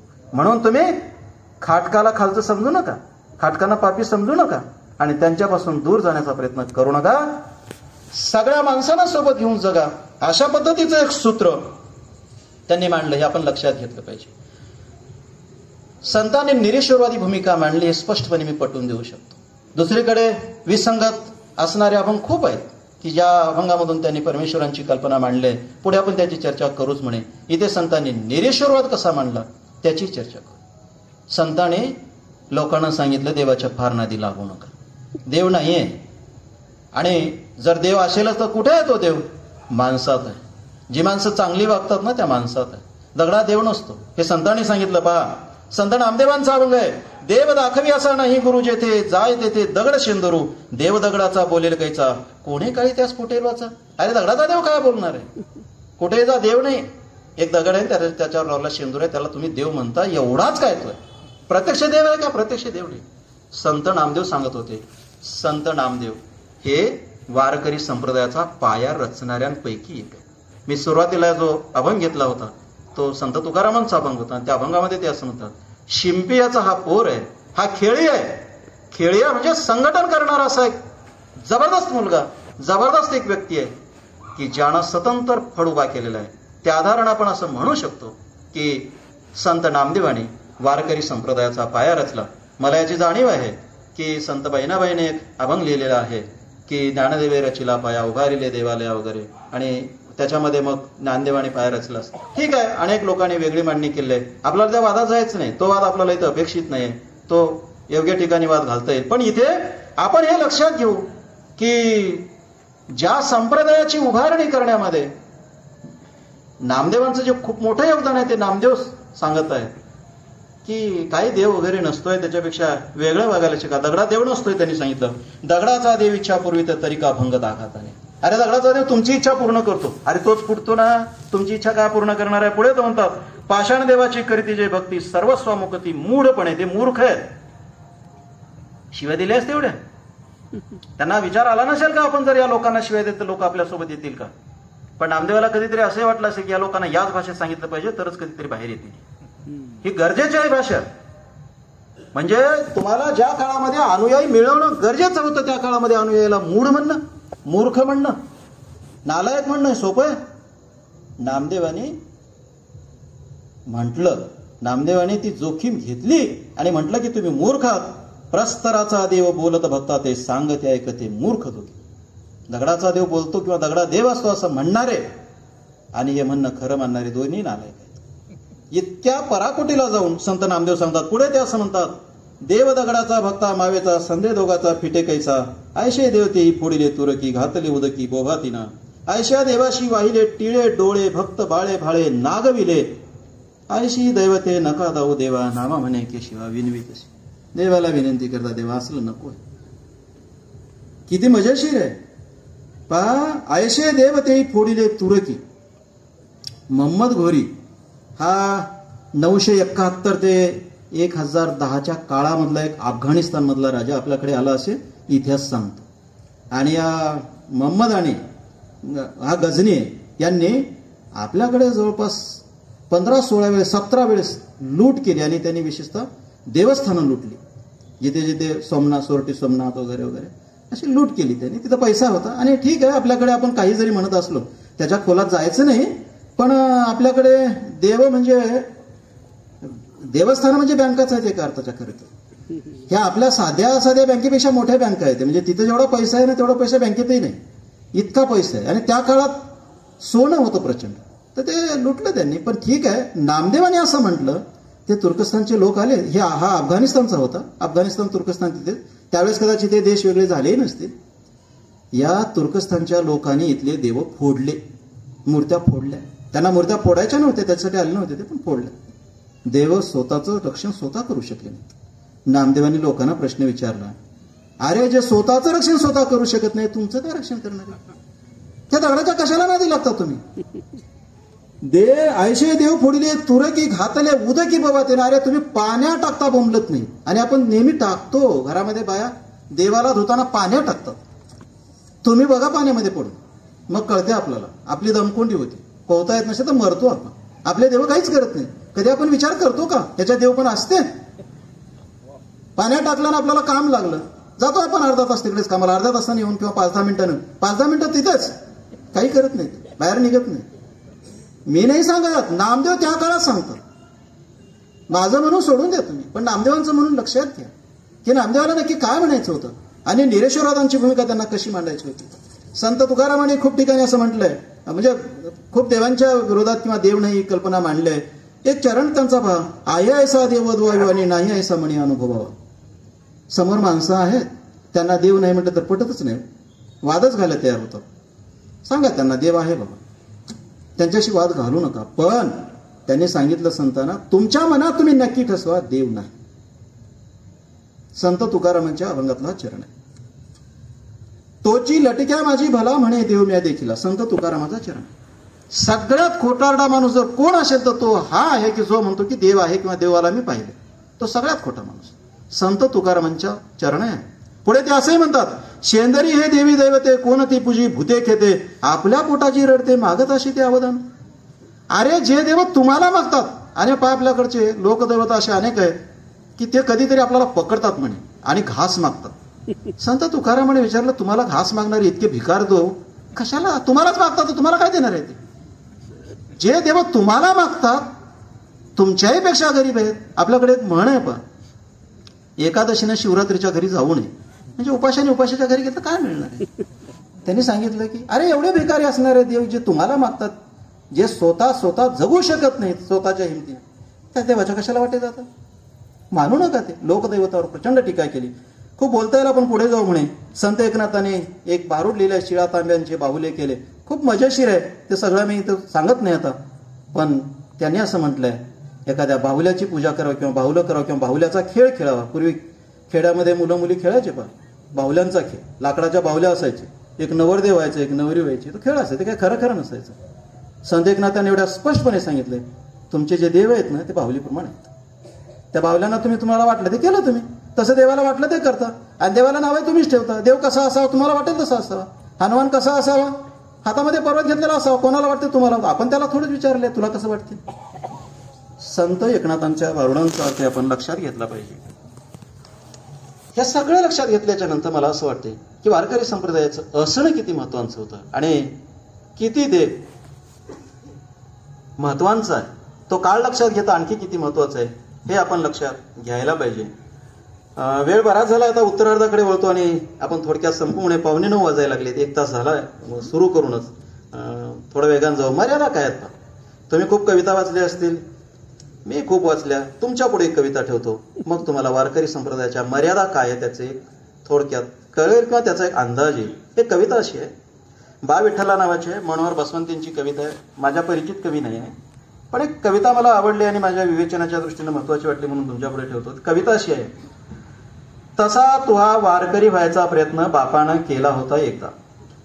गावात होणाऱ्या सप्त्यातील प्रवचन कीर्तन ऐकून मोठाले ढोर सहज पचवणारा बाप माळकरी झाला. मोठ्या भक्तिभावानं पंढरीच्या दिंडीत पायी निघालेल्या बापाला जेव्हा आपल्या पडशीतली शिदोरी सगळ्यापासून लांब बसून खावं लागली ना, तेव्हा विठ्ठला तुझ्या भक्ताची सारी भक्ती, नामस्मरण आणि आभाळ फोडून टाकणारी माऊली माऊलीची आरोळी खोटी वाटली आम्हाला. कारण गळ्यातील तुळशीची माळवी गाव आणि गावकुसातलं अंतर कमी करू शकली नाही. मर्यादेकडे जातो होता आपण. मी जेवढ्या स्पष्टपणे तुम्हाला आणि जेवढ्या आत्मीयतेने वारकरी संप्रदायाचं मोठेपण सांगितलं ना, तेवढ्याच स्पष्टपणे वारकरी संप्रदायाच्या मर्यादा तुम्ही लक्षात घ्यायला. वारकरी संप्रदायाने कीर्तनात किती एकी मानली असली, व्यवहारामध्ये बेकीच होती. व्यवहारामध्ये वारकरी सुद्धा बाकीच्या लोकांना फार जवळचं मानत नव्हतं. वारकरी संप्रदायाचं म्हणणंच होतं, त्याचं सूत्रच असं होतं की तुम्ही सगळी तत्वज्ञान आचरणात आणा. तत्वज्ञान ग्रंथरूप नसावं, हे वारकरी संप्रदायातल्या महत्वाच्या संतांचं एक सूत्र आहे. सगळ्या संतांचं तत्वज्ञान अभंगरूप झालं, ग्रंथरूप झालं. आणि वारकरी संप्रदायातले जे लोक होते सगळे, त्या सगळ्या लोकांनी वारकरी असण्याचं आपली ओळख जपायला पाहिजे ना. वारकरी आहोत ना आपण, असण्याची ओळख म्हणून काय जपली? मग गळ्यात माळ घातली, पंढरपूरच्या वाऱ्या करायला सुरुवात केली, भक्ते भजनं वाढली, कीर्तनं वाढली, सप्ते वगैरे वाढले, हे सगळं सुरू झालं. तत्वज्ञान कुठे आहे? माझ्या घराण्यामध्ये 3 पिढ्या वारकरीच आहेत आणि माझ्या पिढीपर्यंत आम्ही महाराणावरूनच पाणी वाढत आलो. हे माझ्या कुटुंबातलं जर सत्य असेल तर मला असं वाटते बाकी समाजाचं सत्य यापेक्षा फार वेगळं नसावं.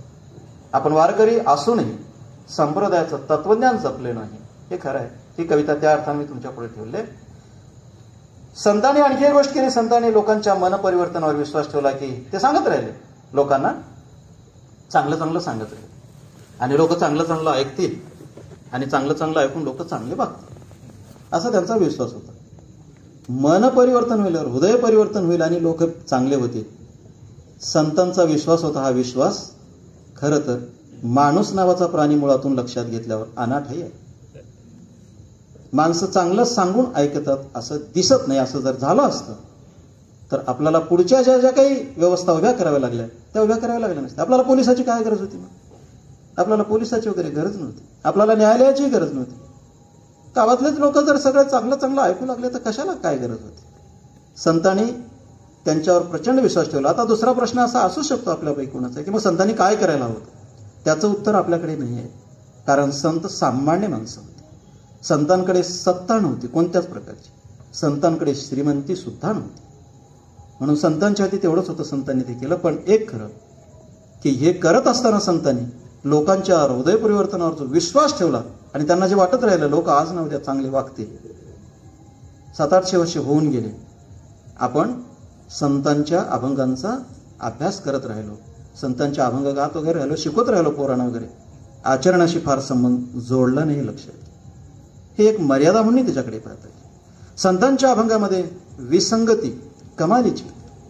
मी सुरुवातीला सांगितलं की या विसंगतीची कारण अभंगाचा क्रम लावता येत नाही. म्हणून विकसित गेलेले हे जे व्यक्तिमत्व आहे संतांची, ते आपल्या पुढे नीटपणे ठेवता येत नाहीत किंवा मांडण्यासाठी आपल्या पुढे आधार नाहीत.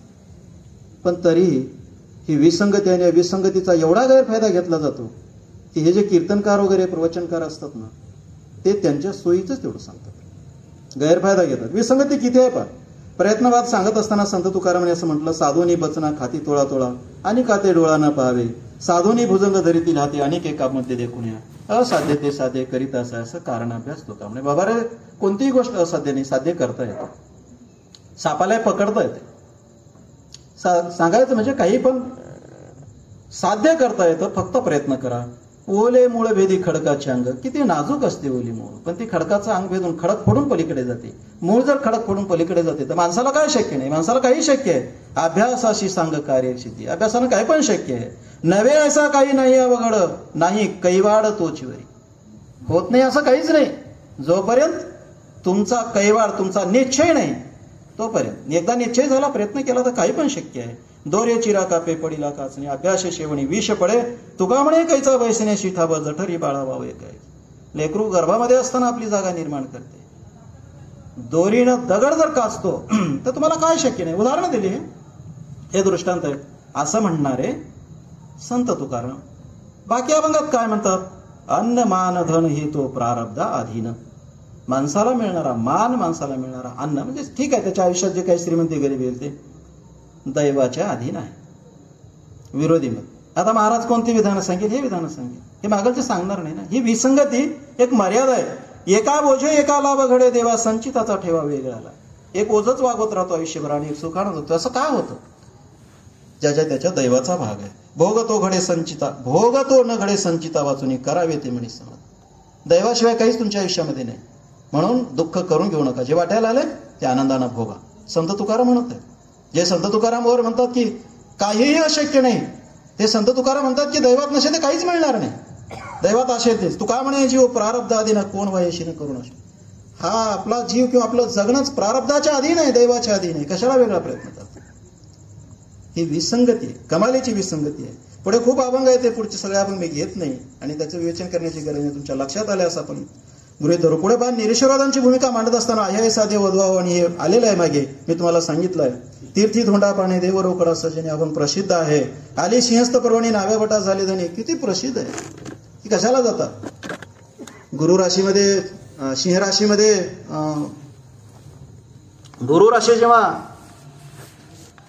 गुरु नक्षत्रामध्ये जेव्हा सिंह काय असते ते सिंह राशीमध्ये, हा राशीमध्ये जेव्हा तो हा जातो ना सिंहस्थ पर्वणी, हा तर अशा पर्वणीच्या ठिकाणी तुम्ही जाऊ नका. कशाला जाता तुम्ही, गरज नाही. कारण तिथे नावे आणि भट्ट म्हणजे जे पूजापाठ करणारे लोक आहेत आणि नाविका तुमचे केस काढणारे लोक, यांचा फायदा होतो, यांचा व्यवसाय चालतो. तुमचं काय.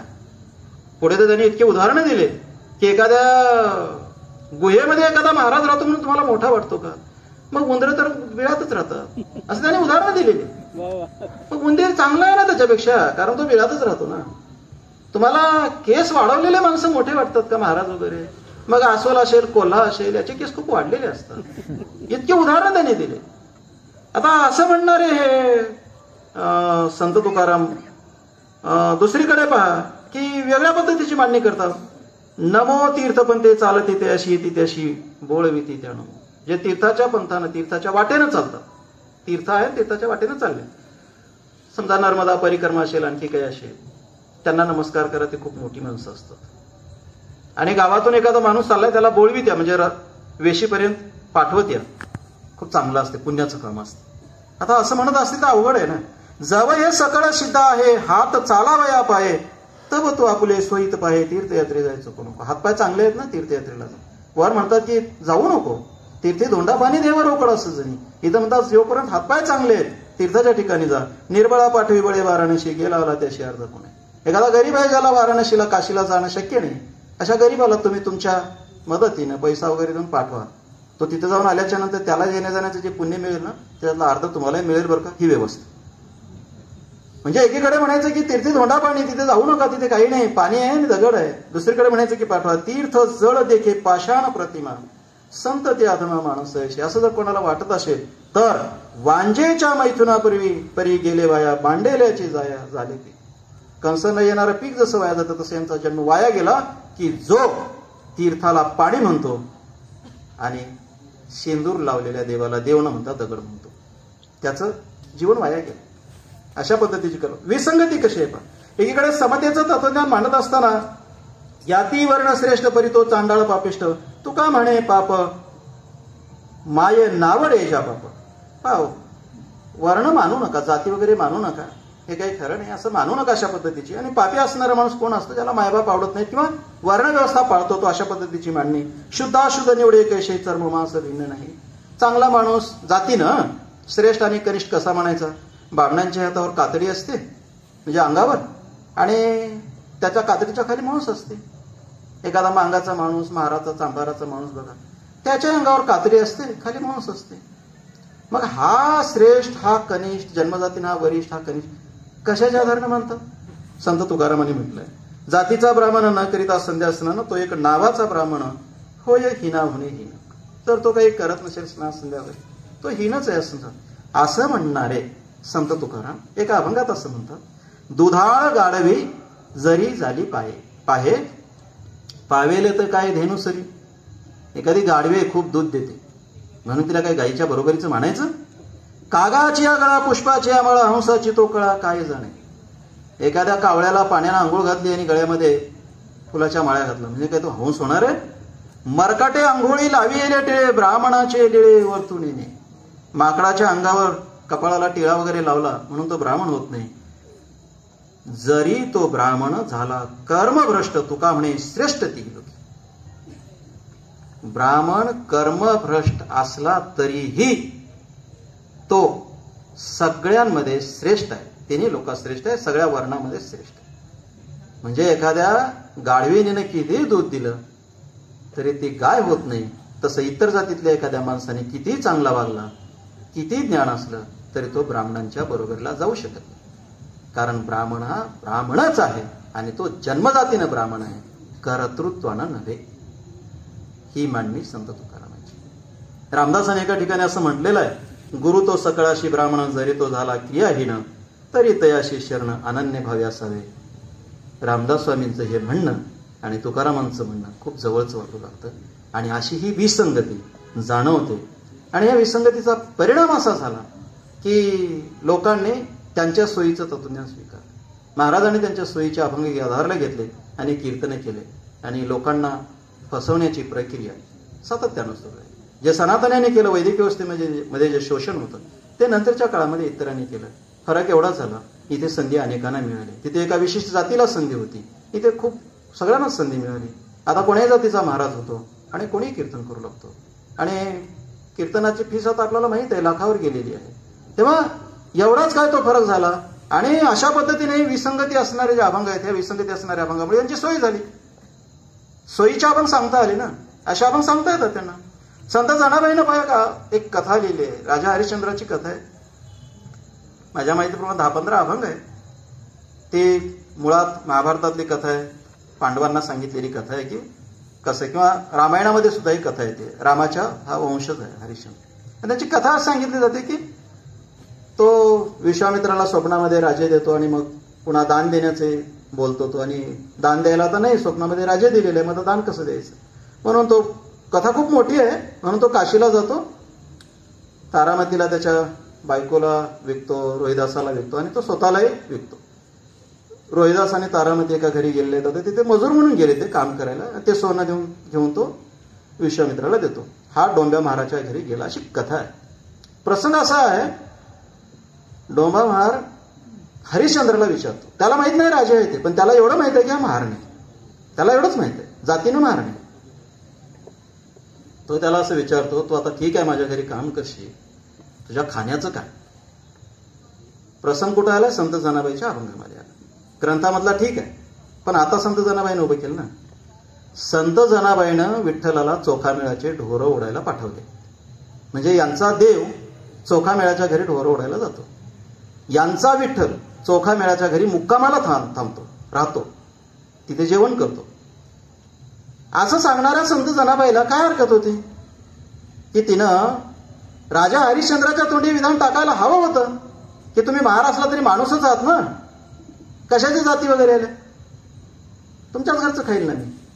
पण तिथला हरिश्चंद्र डोंब्या महाराला सांगतो की मला कोरडा शिधा द्या, म्हणजे माझंही नीट चालेल, म्हणजे मलाही माझी जात पाळता येईल आणि तुमचंही काम होईल. मला कोरडा शिधा द्या. संत जनाबाईला का गरज वाटली असावी, असं का केलं असावं? आता हे महाराज लोक काय सांगतील? हेच सांगतील ना. संत जनाबाईच्या इतर अभंगाचा कशाला आधार घेतले ते? ही विसंगती खूप ठिकाणी दिसायला लागली. चोखामेळ्यांची समाधी नामदेवाने बांधली खरं आहे, पण जिवंत असताना चोखामेळ्याला पंढरपुरातून बडव्याने हाकलून दिले आणि चोखामेळ्यात चंद्रभागेच्या पैरतीरावर राहायला लागले. याबद्दल संतांनी कुठेही प्रतिक्रिया नोंदवल्याचं दिसत नाही. कुठेही कुठल्या अभंगामध्ये उल्लेख दिसत नाही किंवा काही कृती केल्याचंही दिसत नाही. ही विसंगती. एकीकडे तुम्ही महाद्वाराच्या समोर आणून समाधी बांधता त्यांची हाडं आणून, पण जिवंतपणे त्याला मंदिरात प्रवेश नव्हता. त्याच्याबद्दल काय? काहीही दिसत नाही. हे आपण लक्षात. भूमिकाच्या घेतल्या व्यवहारामध्ये म्हणजे अभंगामध्ये त्या भूमिका आणि व्यवहार यांच्यातलं विसंगती पहा किती तीव्र आहे. वर बाकी काही अभंग आहे ते घेत नाही. संत तुकारामाचं आहे, 2 ओळी सांगतो मी. मऊ मेना होणी आम्ही विष्णुदास कठीण वज्रास भेदवायचे, मेले जीत असो निजोणी या जागे, जो जे जे मागे ते ते देऊ. आम्ही कसे आहोत? मेनापेक्षाही मऊ आहोत, पण प्रसंगी आम्ही वज्रापेक्षा कठीण. म्हणजे आम्ही संवेदनशील आहोत, आम्ही मऊ आहोत, पण प्रसंगी आम्ही कठीण आहोत. मेले जीत असो निजोणी या जागे. आम्ही झोपेत सुद्धा जागे असतो. मेलो जीत असो निजोणी या जागे, जो जो जे जे मागे ते देऊ. जो जे मागेल त्याला देऊ. भले तरी देऊ गांडीची लंगोटी, नाठाळाची गांठी देऊ देऊ माता.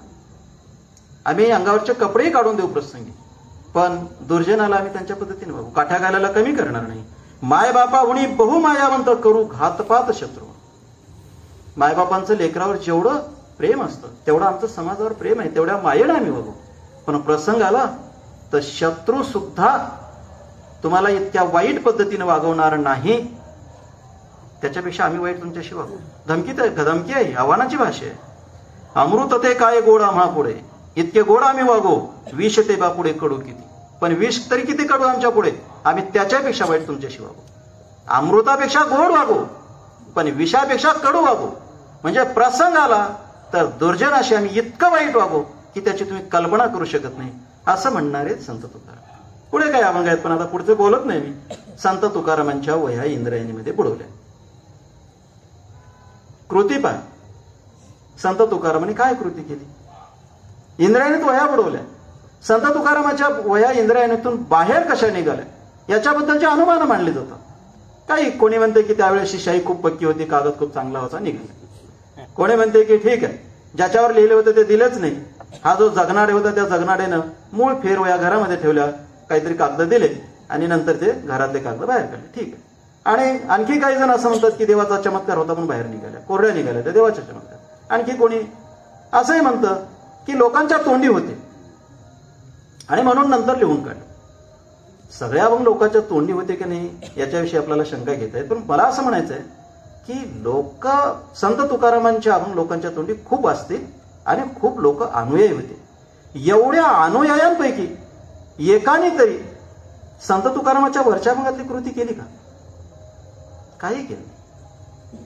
वया बुडवणारे माणसं नाठाळ नव्हते का? नाठाळच होते ना. एखाद्याच्या डोक्यामध्ये काठी कोणी घातली नाही. व्यवहाराच्या पातळीवर काय होतं? तुमची भाषा आव्हानाची होती, व्यवहार आवाहनरूप होता. आता हे चांगलंच होतं, पण विसंगती म्हणून जर आपण पाहिली, मर्यादा म्हणून जर पाहिली, तर याही गोष्टी आपल्याला लक्षात घ्याव्या लागतील. कारण संत जे बोलत होते एका विशिष्ट भावनेमध्ये, एका विशिष्ट प्रसंगी ते बोलत असतील. प्रत्यक्ष संतांचं वागणं, व्यवहार हा वेगळ्या पातळीवर होता. नंतरच्या काळामध्ये संतांचं तत्वज्ञान अभंगरूप झालं, ग्रंथरूप झालं, आपल्याला स्वीकारावं लागतं. त्या काळामध्ये आणखी एक मला प्रश्न पडतो, बसवेश्वरांचे अभ्यास किती आहेत? प्रश्न मला असा पडतो की बसवेश्वरांचा आणि संतांचा काळ याच्यामध्ये 150-200 वर्षांचं अंतर आहे. बसवेश्वरांनी त्या काळामध्ये वेगवेगळ्या जातीत, मुलं वेगळ्या जातीतली, मुली वेगळ्या जातीत असे लग्न घडून आणले. ज्ञानेश्वरांच्या बद्दल आणि त्यांच्या भावंडांच्या बद्दल माझ्या मनात नेहमी प्रश्न पडतो. ज्ञानेश्वर आणि त्यांची भावंड जन्मताच पारमार्थिक होती का, किंवा या संसारामध्ये बिलकुल रस नाही अशी होती का? नसावीत. त्याचे कारण असे की माझ्या मुलांना तुम्ही ब्राह्मण जातीत घ्या आणि जन्मजातीनं ब्राह्मण म्हणूनचे फायदे त्यांना घेऊ द्या, ही विनंती विठ्ठलपंत कुलकर्णी यांची होती. विठ्ठलपंत कुलकर्णी यांची ही विनंती जर ब्राह्मणाने मानली असती तर ही चारी भावंड ब्राह्मण जातीत आली असती, त्यांची रीतसर मौजीबंधन झालं असतं, पुढच्या काळामध्ये लग्न झाले असते. विठ्ठलपंत कुलकर्णीची विनंती मान्य केली नाही. त्याला देहांताची शिक्षा सांगितली, ते देहांताचे प्रायचित्त त्यांनी घेतलं. यानंतर तर या सगळ्या भावंडांनी आता आपल्याला ते करायचंच नाही काही असं मानलंय का? ज्ञानेश्वर स्वतः पैठणला गेले आणि ज्ञानेश्वरांनी सांगितलं की आम्हाला मौजीबंधनाचा अधिकार दे. आपण कशाच्या आधाराने म्हणणार आहोत की ज्ञानेश्वरांनी त्यांची भावंड मुळातच योगी होते किंवा त्यांना या प्रपंचाविषयी आवड नव्हती असं म्हणू शकू आपण? जर म्हणायचं असेल तर ह्या क्रिया का घडल्या मग? याचा अर्थ ज्ञानेश्वरांना जर ब्राह्मण जातीमध्ये घेतलं असल्याने लग्न केले असते. वारकऱ्याने ज्ञानेश्वरांना माऊली मानलं. त्यांच्या भावंडांना सोपान असतील, निवृत्तीनाथ असतील, मुक्ताबाई असतील, त्यांना घेतलं. हे लेकरं आहे. या चौघाची लग्न का झाली नसावीत? बसवेश्वरांनी लग्न घडून आणली होती अगोदर. तुम्ही एवढा मोठा संत मानला, ज्ञानेश्वरांना माऊली मानले. या मुक्ताबाईकडे पाहून कुठल्याच त्या काळातल्या संतांचं मन का दरवलं नसेल आणि आपल्या घरामध्ये सून म्हणून मुक्ताबाईला कोणीच का स्वीकारलं नसेल? नंतर त्यांनी समाधी घेतली. चौघांनी समाधी घेतली. काय झालं तो भाग, त्याच्या भागात मला जायचं नाही, पण यांची लग्न का झाली नसतील? एवढ्या समतेचं तत्वज्ञान तुम्ही मांडता आणि ही चार तुमच्या सोबतची माणसं केवळ ब्राह्मणाने वाळीत टाकलं म्हणून बिना लग्नाची राहिली. मुळातच ते तसे यौगिक वगैरे काही नव्हते. संधी नव्हती म्हणून बिना लग्नाचे राहिले. वारकरी संप्रदायाने यांना संधी उपलब्ध करून देण्याचा विचार का केला नसावा? एकाचं तरी लग्न का केलं नसावं? आपल्या मुली का दिल्या नसाव्या? किंवा सून म्हणून मुक्ताबाईला का आणलं नसावं? कृतीच्या पातळीवर वारकरी संप्रदाय कुठे होता? हाही आपल्या पुढे प्रश्न पडतो. विठ्ठलाने महारूप घेतले, ठीक आहे. माझ्या गावातल्या मंदिरात महाराजांना जाता येत नव्हतं, ह्याचं काय करायचं? याचं काय करायचं? विठ्ठल महारूप घेतो आणि महाराणा विठ्ठलाच्या मंदिरात जाता येत नव्हतं. हे 700-800 वर्ष आम्ही कथा सांगायच्या आणि असं बघायचं. ही खूप मोठी विसंगती होती, दिसणारी विसंगती होती. हे आपण लक्षात घेतलं पाहिजे. ह्या सगळ्या मर्यादा जरी मान्य केल्या तरी आपल्याला एक गोष्ट लक्षात घ्यावी लागते की अभंग असतील, ओव्या असतील, आरत्या असतील, भारुडं असतील, हे लिहिणं ठीक आहे. वेगवेगळ्या जातीतल्या संतांनी लिहिलं, त्याचं वेगळं विश्लेषण करता येईल, खूप बोलता येईल, ते खूप बोलत नाही. हे लिहिणं आणि सगळ्यांच्या आविष्काराची पद्धती रूढ करणं खूप मोठं काम आहे. ह्या मर्यादावर आपण सांगितलेलंच आहे, पण हे किती मोठं काम आहे. म्हणजे अभंग म्हणायचा कसा? म्हणजे मी कविता लिहिली एखाद्या वेळेस, पण त्या कवितेचं सादरीकरण कसं करायचं? आजही आपल्याकडे बघा तुम्ही, गाणं लिहिणारा वेगळा असतो आणि गाण्याला चाली लावणारा माणूस वेगळा असतो. संतांनी त्यांच्या साहित्याला स्वतः चाली लावले. किती मोठी गोष्ट. हे संतांचं मोठेपण मान्य करावं लागेल. संतांचं तत्वज्ञान सर्वसमावेशक आहे. जगात असं कुठलंच तत्वज्ञान नाही की तुम्हाला प्रत्येक क्षणी वापरात आणता येईल किंवा उपयोगात आणता येईल किंवा त्या तत्वज्ञानाचा आधार घेऊन जीवन जगता येईल, असं काही नसतं. सगळ्यात मोठं तत्वज्ञान त्या वेळेची परिस्थिती काय आहे हेच असते. याच्यापेक्षा वेगळं काही तत्वज्ञान नसतं. पण तरीही संतांचं तत्वज्ञान सर्वसमावेशक आहे असं आपल्याला म्हणतंय. याच्यात खूप खोलात जाता येईल, पण मला तिथे जायचं नाही. संतांचं साहित्य ऐतिहासिक दस्तऐवज आहे, आपण मान्य केलं पाहिजे. कारण जवळपास 700-800 वर्षांचा जो आपला सामाजिक, धार्मिक, सांस्कृतिक वगैरे इतिहास आहे, आपला जो जीवन प्रवास आहे या सगळ्या वेगवेगळ्या अंगानं, त्याचा अभ्यास आपण कुठून करणार आहोत? त्या सगळ्या आपल्या जगण्याचं प्रतिबिंब संतांच्या अभंगात पडलेलं आहे. संतांच्या अभंगाकडे ऐतिहासिक दस्तऐवज म्हणून पाहण्याशिवाय पर्याय नाही. वारकरी संप्रदायाचे जे समर्थक आहेत त्यांनाही पर्याय नाही आणि जे विरोधक आहेत त्यांनाही पर्याय नाही. आपण लक्षात घेतलं पाहिजे. संतांचं कार्य बघून मध्ययुगीन काळाचा इतिहास लिहिता येणार नाही, आपण मान्य केलं पाहिजे. दुसरं म्हणजे की काय आहे काय नाही हा भाग वेगळा, पण इतक्या काळामध्ये म्हणजे 700-800 वर्षांपासून आणि आजही समाज मनावर जे संतांच्या कार्यांचा किंवा वारकरी संप्रदायाचा प्रभाव आहे, जे गारुड आहे, त्याचं काय करायचं? त्यामुळे वारकरी संप्रदाय महत्वाचा आहे, इथपर्यंत आपण विधान करू शकतो. आता एक शेवटचा प्रश्न असा असू शकतो की संतांच्या विचाराची किंवा वारकरी संप्रदायाच्या तात्विक भूमिकेची म्हणा, संतांच्या अभंगाची म्हणा, आजच्या काळाला गरज आहे का, हा एक प्रश्न असतो. कारण पहा, संत निळोबांच्या नंतर, संत निळोबा 18व्या शतकात, संत निळोबांच्या नंतर ही परंपरा संतांची प्रत्यक्ष खंडित झाली असं आपण म्हणू शकतो. आता जे आहे ते त्यांचे अभंग आहेत. आता आपण 21व्या शतकाच्या पूर्वार्धामध्ये जगत आहोत. या काळामध्ये संतांच्या साहित्याची, त्यांच्या असण्याची, त्या वारकरी संप्रदायाच्या तत्वज्ञानाची आपल्याला खरंच गरज आहे का, हा एक प्रश्न विचारला जातो. मला एक प्रश्न पडतो, खरंच गरज आहे का? एवढ्या आपण पुढे आलेला आहोत तर खरंच आहे, गरज आपल्याला नाही, पण आपल्याला नक्की याचं भान आहे का की आपण संतांच्या नंतरच्या काळात जगतो? याचं जर भान असेल तर खरंच काही गरज नाही. पहा, संत तुकारामांचा मृत्यू 1650ला झालेला आणि आपण आता 2024 मध्ये जगत आहोत. संत तुकारामांपेक्षा आपण जवळपास 450 वर्षांनी मोठे आहोत. याचं भान आहे का आपल्याला? आपल्याला जर याचं भान असेल तर संत तुकाराम हा आपल्या दिव्य इतिहासाचा एक भाग आहे. याच्या पलीकडे संत तुकारामांचं आपल्या आयुष्यामध्ये असणं फार काही नाही आहे. आपण संत तुकारामांपेक्षा मोठे आहोत हे आपण लक्षात घेतलेलं आहे का? नातू आजोबापेक्षा मोठा असतो ही गोष्ट आपल्याला पटते का? आणि ही जर पटत असेल आणि आपल्याला जर ती आचरणात आणता येत असेल, संतांचं काय गरज आहे मग संतांच्या साहित्याची? पहा, मी माझ्या आजोबापेक्षा नक्कीच मोठा आहे, या अर्थानं की आजोबाच्या नंतर मी जगत आहे ना. व्यक्ती म्हणून माणसाचं वय विशिष्ट असू शकतं ना. कोणाचं 20 असेल, कोणाचं 25 असेल, माझं 50 असेल, आणखी कोणाचं काय असेल, ठीक आहे. मानव जातीचा सदस्य म्हणून आपलं वय आज जवळपास 40,000 वर्षाचं आहे. 40,000 वर्षांचा सगळा इतिहास आपल्या पाठीमागे. माझ्या आजोबा म्हणून आज 25 वर्ष झालेले. मानव जातीचा सदस्य या नात्यानं मी माझ्या आजोबापेक्षा 25 वर्षांना मोठा आहे. हे मोठं असणं उगे मोठा आहे म्हटल्यानं चालत नाही, तर मला माझ्या आचरणातून ते दाखवून द्यावं लागेल ना. पहा, माझे वडील, त्यांचं वय आता जवळपास 77-78 वर्ष आहे. 9वी पर्यंत शिकलेले आणि आजही ते दर शनिवारी शनी महात्मे वाचल्याशिवाय जेवण करत नाही. दर शनिवारी मी बाबाला बऱ्याचदा विचारतो, बाबा तुम्हाला भूगोल कोणी शिकवले नक्की? हा मास्तर होता तरी कोण, का तुम्ही शिकले नाही? वडील म्हणून वडिलांविषयी आदर असणं ठीक आहे, माझंही आहे, पण आता वडिलांच्या नंतर ती परंपरा मी चालू ठेवायची का? मी लक्षात घेतलं पाहिजे की शनी हा देव नाही, ग्रह आहे. ते याच्यासाठी लक्षात घेतलं पाहिजे की मी माझ्या वडिलांपेक्षा मोठा आहे. आणि माझ्या काळात, नंतरच्या काळात आणखी वडील कदाचित आता शिक्षण सोडून खूप वर्ष झालं. मी जयंत नारळीकरांचं भाषण ऐकलेलं आहे, माझ्या वडिलांनी ऐकलं नाही, मी ऐकलेलं आहे. मी जयंत नारळीकरांचं आकाशाशी जडले नाते हे पुस्तक वाचलेलं आहे, माझ्या वडिलांनी वाचलं नाही. या अर्थाने मी माझ्या बाबापेक्षा मोठा आहे, पण हे बाबापेक्षा मोठं असणं मला माझ्या वर्तनातून दाखवलंय.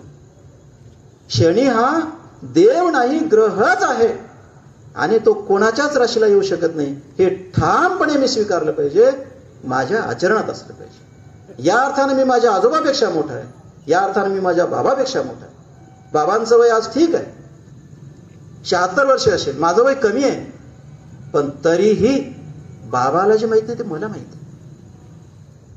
या अर्थानं आपण संत तुकारामांपेक्षा खूप मोठे आहोत. या अर्थानं आपण नामदेवांपेक्षा, ज्ञानेश्वरांपेक्षा, चोखोबांपेक्षा, सोयराबाईंपेक्षा कितीतरी मोठे आहोत. 700-800 वर्षांनी मोठे आहोत.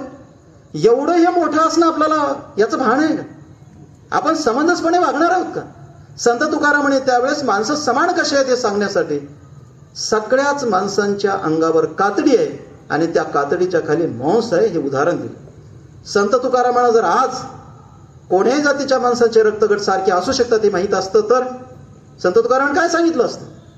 रक्तगट सारखा असेल तर महाराची किडनी ब्राह्मणांना बसवता येते, तो ब्राह्मण जगू शकतो, हे जर संत तुकारामांना त्या काळात माहित असतं तर. पण ह्या काळात आपल्याला माहित आहे ना, म्हणून आपण तुकारामांपेक्षा मोठे आहोत, म्हणून आपण संतांपेक्षा मोठे आहोत. या जाणीवेच्या आणि विवेकाच्या पातळीवर जर आपण या संतांपेक्षा मोठे आहोत याचं भान आपल्याला असेल तर मला असं म्हणायचं आहे की संतांचं साहित्य हे सगळंच वारकरी संप्रदाय आपल्या संस्कृतीचं फार मोठं संचित आहे, आपल्या इतिहासाचा फार मोठा भाग आहे. आपला तो दिव्य इतिहास आहे पण तो इतिहासातच राहावा, तो वर्तमानात येऊ नये आणि व्यवहारात येण्याची गरजही नाही. फक्त त्याच्यासाठी एवढं समंजस होणं आवश्यक आहे. आणि एवढे समंजस जर आपण नसू, म्हणजे शरीरानं जर आपण 2021 मध्ये असू, आपलं 2024 मध्ये असू, आणि आपण विवेकाच्या पातळीवर, समंजसपणाच्या पातळीवर जर नामदेवांच्या अगोदरच्या काळामधलं जीवन जगत असू, तर मग तुकारामाचे अभंग आपल्या हिताचेच आहेत ना, कारण ते पुढचे आहेत ना आपले. आपण तर मागेच आहोत ना त्यांच्या. म्हणून या अर्थानं आपण संतांचं साहित्य लक्षात घेतलं पाहिजे. इथं समारोप करताना मी सगळ्यांचे तुमचे आभार मानेल, कारण तुम्ही माझं गेल्या 1.5 तासापासून खूप ऐकत आहात, शांतपणे ऐकत आहात. मी इथे बसणारे, समोर बसलेले कित्येक माणसं माझ्यापेक्षा वयानं आणि ज्ञानाने मोठी आहेत, त्यांनी माझं म्हणणं ऐकून घेतलं. सरांनी मला इथं बोलून बोलण्याची एक संधी दिली. तुम्ही सगळ्यांना ऐकून घेतलं. माझ्यासोबत खडके सर आलेत, कोलते सर आलेले आहेत, माझा विद्यार्थी आहे अभिजित इंगळे वगैरे, हे आले, आणि सगळ्यांनी तुम्ही माझं म्हणणं ऐकून घेतलं. त्याबद्दल मी तुम्हाला सर्वांचं आभार मानतो आणि ते थांबतो. धन्यवाद.